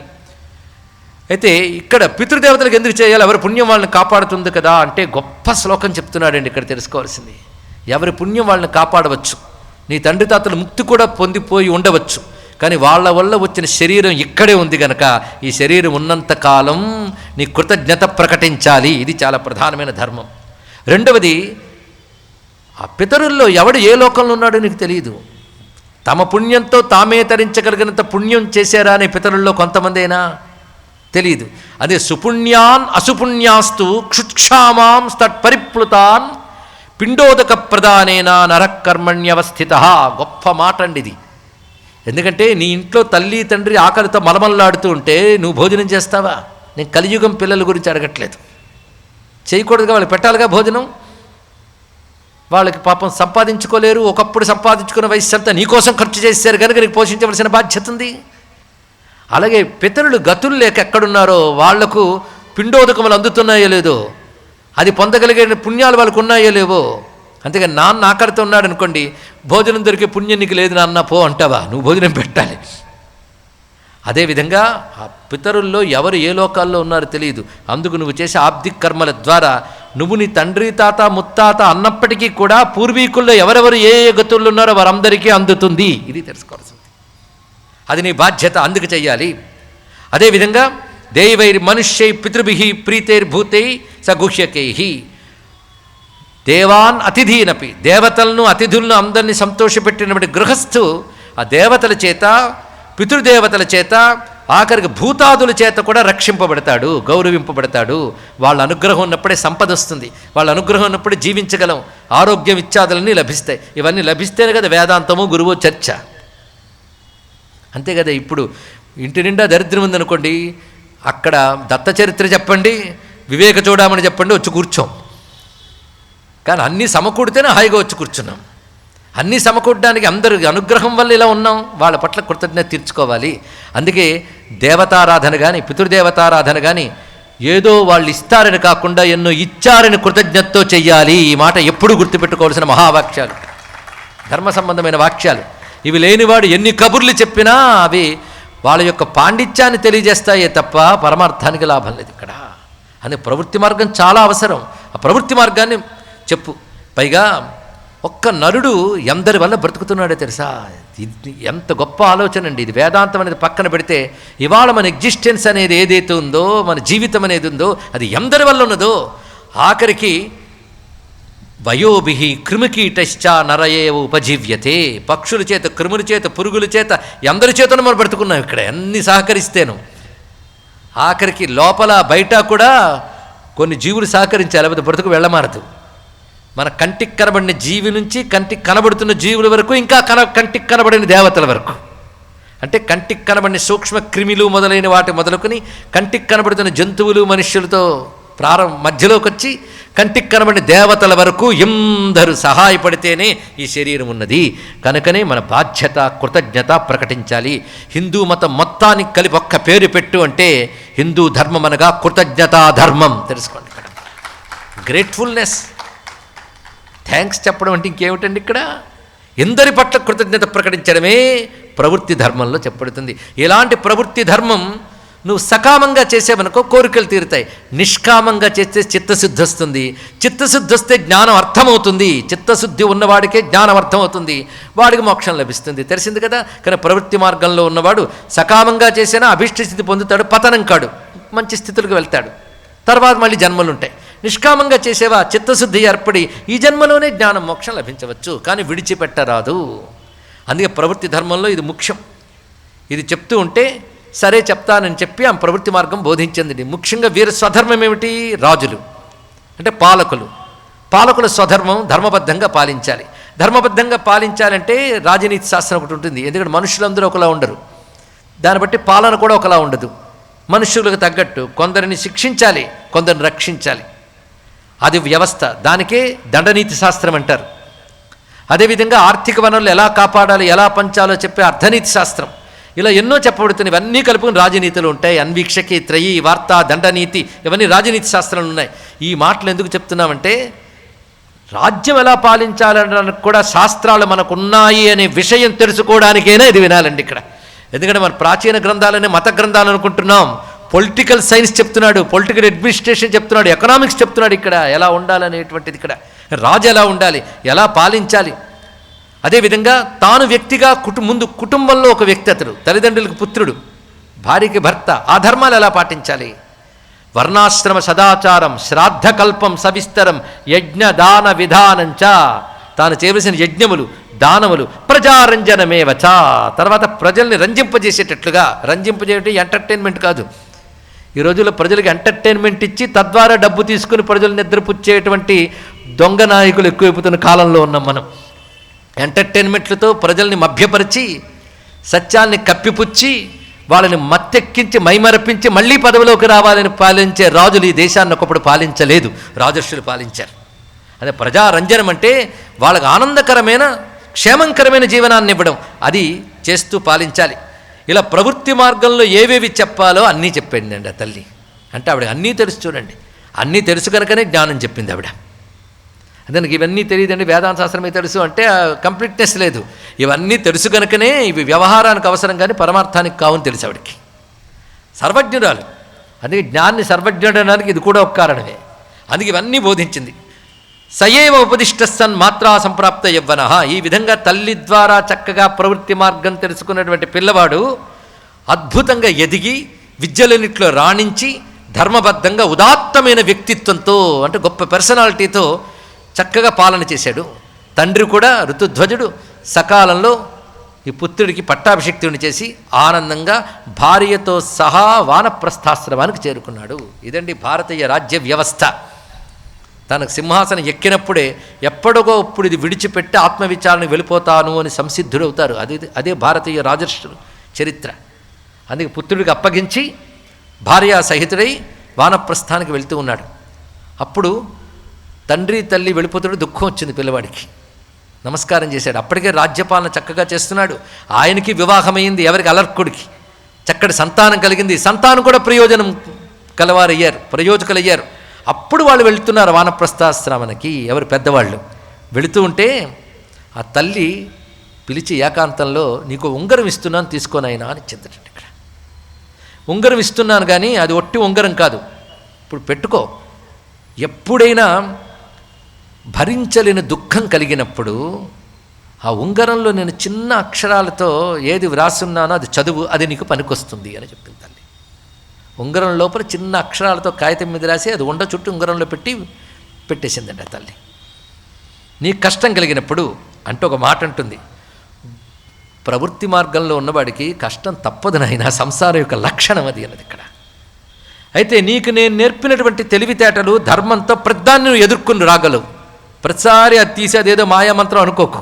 నీ తెలివితేటలతో నీ ధర్మంతో చక్కగా నువ్వు ఎదుర్కొనగలవు, ఫేస్ చేయగలవు. అంటే ప్రతిసారి అమ్మేం చెప్పిందా మంత్రం జపం చేసి కష్టాన్ని ఎదుర్కొంటాను అనుకోక్కర్లే. నువ్వు నీ ధర్మంతో నేను చెప్పిన ఉపాయాలతో నువ్వు కష్టాలను ఎదుర్కొనగలవు. కానీ వాటితో కూడా ఎదుర్కోనంత కష్టం వచ్చినప్పుడు అప్పుడు ఆ ఉంగరం తెరిచి చూడు, అందులో సూక్ష్మాక్షరాల్లో నేను రాసినటువంటి ఉపదేశం నీకు అప్పుడు పనికొస్తుంది అన్నది ఇక్కడ. ఏమి తల్లి అండి, ఏమి తల్లి! అంత చక్కగా ఉంగరాన్ని ఇచ్చి వెళ్ళిపోయింది. పైగా ఒక మాట అన్నది, భవత కుర్వతో రాజ్యం గృహధర్మావలంబిన దుఃఖాయతవ భూతో హి మమత్వాలంబనో గృహే. ఈ మెసేజ్ ఉందే చాలా స్ట్రాంగ్ మెసేజ్ అండి, పట్టుకోగలిగితే. నాయన, గృహస్థ జీవితంలో ఉన్నప్పుడు దుఃఖం రాదు అనుకోక వస్తుంది. అందుకే ఒకవైపు ధర్మం, ఒకవైపు మనం చదువుకున్న తెలివితేటలతో దాన్ని ఎదుర్కొంటూ దాటుకుంటూ వెళ్ళాలి. కానీ అవి కూడా పని చెయ్యనటువంటి దుఃఖం కూడా వస్తూ ఉంటుంది. అప్పుడు జ్ఞానబోధ మాత్రమే సహకరిస్తుంది. ఎందుకంటే దుఃఖం మనసుకు సంబంధించింది కనుక మానసికంగా దుఃఖం కలిగితే జ్ఞానంతో ఓదార్పు పొందాలి. శారీరకంగా రోగము దుఃఖము వస్తే ఔషధంతో ఓదార్పు పొందాలి అని భారతం చెప్తున్నటువంటి గొప్ప మాట. కనుక అప్పుడు జ్ఞానం కావాలి. పైగా గృహస్థాశ్రమంలో దుఃఖం సహజం ఎందుకన్నానో తెలుసా? ఇదంతా పచ్చి నిజాలండి, ఒప్పుకోకపోయినా. మనం ఒప్పుకోలేం. మమత్వాలంబనో గృహే. గృహస్థాశ్రమంలో మమత్వం అనేది బలంగా పట్టుకుంటుంది. అంటే నాది నాది నాది నా వాళ్ళు, ఈ భావం ఎక్కడుంటుందో అక్కడ దుఃఖం ఉండి తీరుతుంది. మీరు ఇంతవరకు జీవితాన్ని రివైండ్ చేసుకోండి. ఎప్పుడైనా భరించలేని కష్టంతో కంట తడిపెట్టుకున్నాము అంటే నాది నా వాళ్ళనే భావం వల్లే అది అయి ఉంటుంది, మరొక కారణం అయి ఉండదు. అవునా లేదా చెప్పండి? ఒప్పుకోవడానికి అంగీకరించకపోవచ్చు కానీ ఇది అందుకే పచ్చి నిజం అన్నాం ఇక్కడ.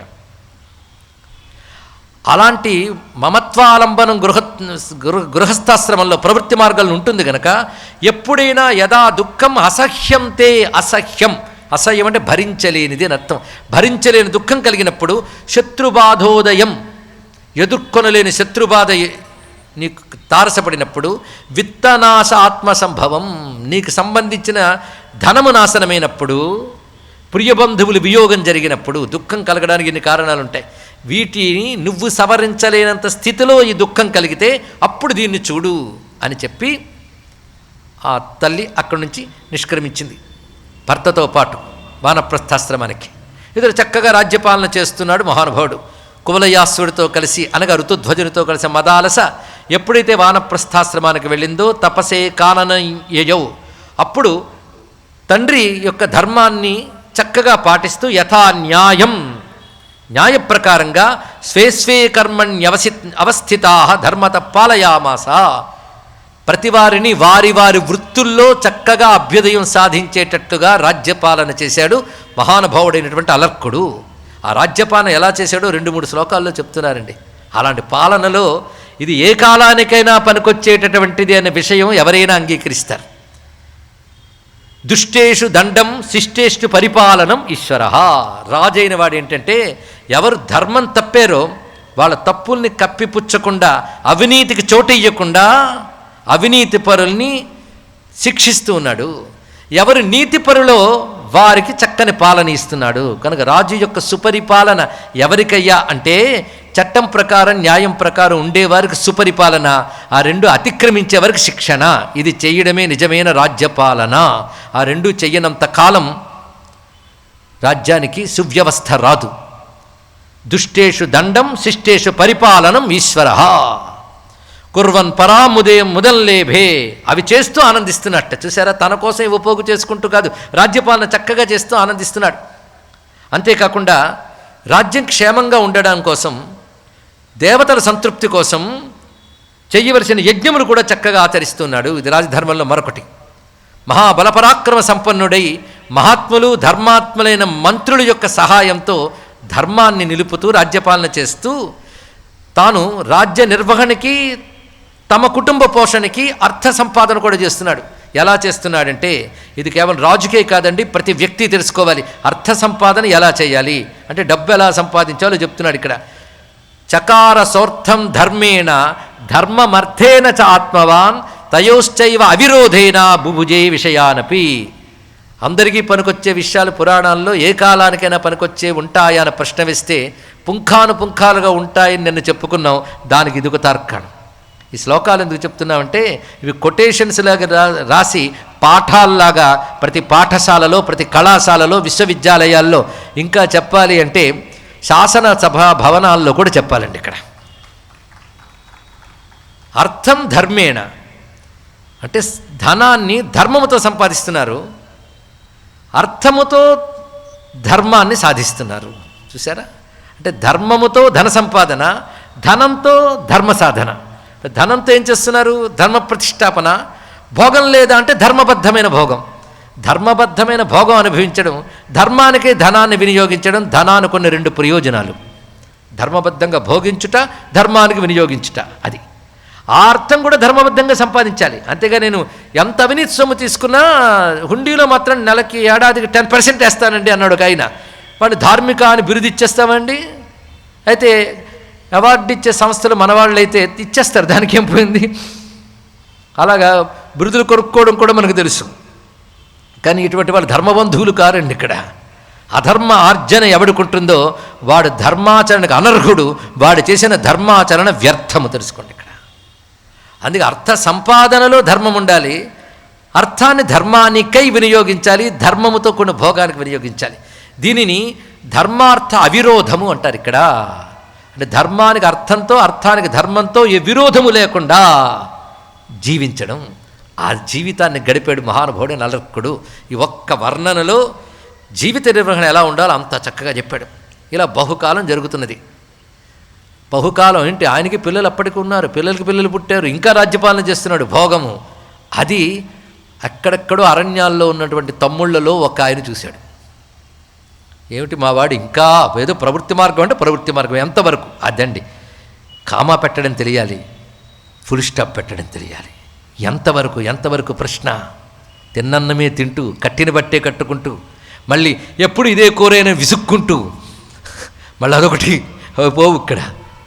ఇలాగా ఇంద్రియాలను భోగింపజేయడానికి చివరి వరకు ఇదే ప్రయత్నమా? ఎప్పుడొక్కసారి ఆలోచించుకోవా, నువ్వెవరు, ఎక్కడికి వచ్చావు, ఎలా వచ్చావు, ఎలా వెళతావు, ఇవి ఆలోచించకుండా పోతావా? ఆలోచించద్దు.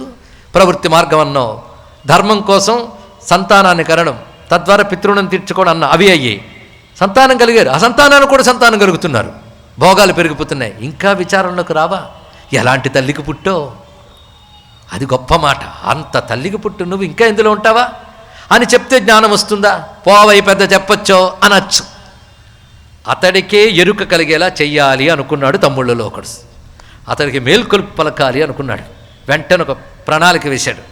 ఏం చేశాడంటే, తిన్నగా కాశీరాజు వద్దకు వెళ్ళాడు ఇతను. అంటే ఇతరుకున్న అన్నదమ్ముల్లో సుబాహు అన్నవాడి పని చేస్తున్నాడండి ఇక్కడ. అతను వనం నుంచి వచ్చేట్టు వెనక్కి వచ్చి, భ్రాతాతస్య వనేచర సుబాహునామా శుశ్రావ. అతనికి విషయం అంతా తెలిసింది. ఇంకా అలర్కుడు ఇంద్రియాలను జయించకుండా ఇంద్రియ భోగమే జీవితంగా అనుకుంటూ బ్రతుకుతున్నాడు. ధర్మబద్ధంగా జీవిస్తున్నాడు, సందేహం లేదు. కానీ భోగాలు ధర్మబద్ధంగా అనుభవించినా ఎప్పటి వరకు, ఎంతవరకు అని ఒక ప్రశ్న ఉండాలి. వాటికి విరామం ఇవ్వాలి. తానేమిటి, ఎక్కడి నుంచి వచ్చాడని విచారణ చేయాలి. అది లేకుండా ఈ శరీరం పోతే జన్మకి పరమార్థం ఏంటండి? అది కలిగించడం కోసం చేసిన పని ఏమిటంటే, తిన్నగా కాశీరాజు వద్దకు వెళ్ళాడు. కాశీరాజా, నువ్వు ఒక సహాయం చేయాలి. నాకు సైన్య బలం ఇవన్నీ లేవు కనుక నీ సహాయం అడుగుతున్నాను. మా నాన్న యొక్క రాజ్యము, సంపద అన్నదమ్ములందరికీ సమానంగా దక్కాలి కదా. అంతా కలిపి నా తమ్ముడు ఒక్కడే అనుభవిస్తున్నాడు. నేను ఇప్పుడు నీ ఎదుర్కొని తెచ్చుకోలేను. కాబట్టి నువ్వేం చేస్తావంటే నీ యొక్క రాజు నీతికి సరిపోయేటువంటి చతుర్విధ ఉపాయాలు ఉన్నాయిగా, సామధాన భేదదండ ఉపాయాలు, వాటితో నా తమ్ముడినిచ్చి రాజ్యం నువ్వు తీసుకుని నాకు ఇవ్వాలి అన్నాడు. ఇక్కడ కాశీరాజు సరే అని సహాయపడతానన్నాడు. దానితో అతడు బాగా బలసంపన్నుడు మాత్రమే కాకుండా వ్యూహరచన చతురుడు. అటువంటి కాశీరాజు ముందుగా ఏం చేశారంటే కబురు పంపించాడు. ముందు సామధాన భేదాలు కదా, ముందు వార్త పంపించి నీ అన్నదమ్ముడు ఇలా అడుగుతున్నాడు, అతనికి ఇవ్వాల్సిన రాజ్యం నువ్వు ఇచ్చేస్తే పుచ్చుకుంటాడు, అంటే ఇస్తే పుచ్చుకోవడం రాజధర్మం కాదు అని చెప్పు. మా అన్నైనా ఎవరైనా సరే ఇస్తే పుచ్చుకోవడం రాజధర్మం కాదు, క్షత్రియ ధర్మం కాదు సుమా. సుబాహురపి నో యాచనాం చకార మతిమాంస్తథా నా ధర్మ క్షత్రియస్యేతి. ఎందుకంటే ప్రవృత్తి ధర్మం బాగా పట్టేసింది కదా వీడికి, అది క్షత్రియ ధర్మం చెప్తున్నాడు. క్షత్రియ ధర్మం యాచించి తీసుకోవడం కాదయ్యా, జయించి తీసుకో కావాలంటే అన్నాడు ఇక్కడ. అది క్షత్రధర్మం అనగానే వెంటనే కాశీరాజు ఆ మార్గంలోకి వెళ్ళాడు. ఇప్పుడు అతడే చెప్పాడు కదా, జయించడానికి అతను చేసినటువంటి వ్యూహం ఏంటంటే ముందుగా అలర్కుడి రాజ్యం, ఆ చుట్టుపక్కల తన మిత్రరాజ్యాలు వాళ్ళందరినీ తన వశం చేసుకున్నాడు. అంటే ఇంతవరకు అలర్కునికి సహాయకంగా ఉన్న వాళ్ళని తన వాళ్ళని చేసుకున్నాడు, సామంతుల్ని. అలా అలర్కుడి దగ్గర ప్రధాన సైనిక బలాన్ని కూడా వశం చేసుకున్నాడు. క్రమంగా వారి సహాయంతో అలర్కుడికి సంబంధించిన దుర్గములు ఎక్కడెక్కడున్నాయో వాటన్నిటిని కూడా వశం చేసుకుని అలర్కుడికి సహాయపడేటువంటి ఆటవిక సైన్యాన్ని కూడా వశం చేసుకున్నాడు. క్రమంగా కొందరిని స్నేహంతో వశం చేసుకున్నాడు, కొందరిలో వారి కలహం పెట్టి భేదం చూపించి వశం చేసుకున్నాడు. ఇలా సామధాన భేద దండోపాయాలతో వీళ్ళందరినీ వశం చేసుకుని ఈయన బలహీనుణ్ణి చేసి అప్పుడు ఇతనితో యుద్ధానికి వచ్చినప్పుడు అసహాయుడైపోయాడు. ఇతని కోశం కూడా క్షయమైపోయింది. ఇలా బాధపడుతున్న దశలో ఇంతవరకు హాయిగా గడిచిపోయిందండి. కాలం చక్కగా గడిచిపోతూ ఉంటుంది. చిన్న చిన్న సమస్యలు వస్తూ ఉంటే తన బుద్ధి బలంతోనో, తన ధర్మ బలంతోనో, తన ధన బలంతోనో, తన వారి సహాయంతోనో దాటిపోతూ చక్కగా గడిచిపోతుంది అందరిలాగే. ఇప్పుడు తనకున్న ఏవీ సహకరించిన పరిస్థితికి వెళ్ళిపోయాడు అలర్కుడు. అప్పుడు ఆలోచిస్తున్నాడు ఇక్కడ. వెంటనే తత్ సస్మార అంగుళీయకం, అమ్మ ఇచ్చిన ఉంగరం గుర్తొచ్చింది. ఎప్పటిదో అమ్మిచ్చి వెళ్ళిపోయింది. ఈ లోపల చాలా సంవత్సరాలు గడిచిపోయాయి. వెంటనే వెళ్ళి అమ్మకి నమస్కారం చేసుకుని మనస్సులో ఆ ఉంగరం తెరిచాడండి. ఉంగరం తెరియగానే 2 శ్లోకాలు కనబడ్డాయి. అతనికి ఆశ్చర్యం కలిగించింది. ఆ 2 శ్లోకాలు ఏమిటి, దానితో అలర్కుడు ఏ విధంగా మారిపోయాడు, ఏమిటి ఆ శ్లోకాలు ఇచ్చిన ఆనందం, ఆ శ్లోకం ఇచ్చిన సందేశం తెలుసుకోవడానికి రేపు సమావేశం అవుదాం. సర్వం శ్రీ దత్తదేవ చరణారవిందార్పణమస్తు. స్వస్తి. స్వస్తి ప్రజాభ్య పరిపాలయంతాం న్యాయేన మార్గేణ మహిషాః. గోబ్రాహ్మణేభ్యः శుభమస్తు నిత్యం. లోకాः సమస్తాः సుఖినో భవంతు. కాలే వర్షతు పర్జన్య పృథివీ సస్యశాలిని. దేశోऽयं క్షోభరహితో బ్రాహ్మణాः సంతు నిర్భయాः. శ్రీదత్తశరణం మమ. శ్రీదత్తశరణం మమ. శ్రీదత్తశరణం మమ. రండమ్మా. శ్రీదత్తశరణం మమ. శ్రీదత్తశరణం మమ. నమః పార్వతీపతయే.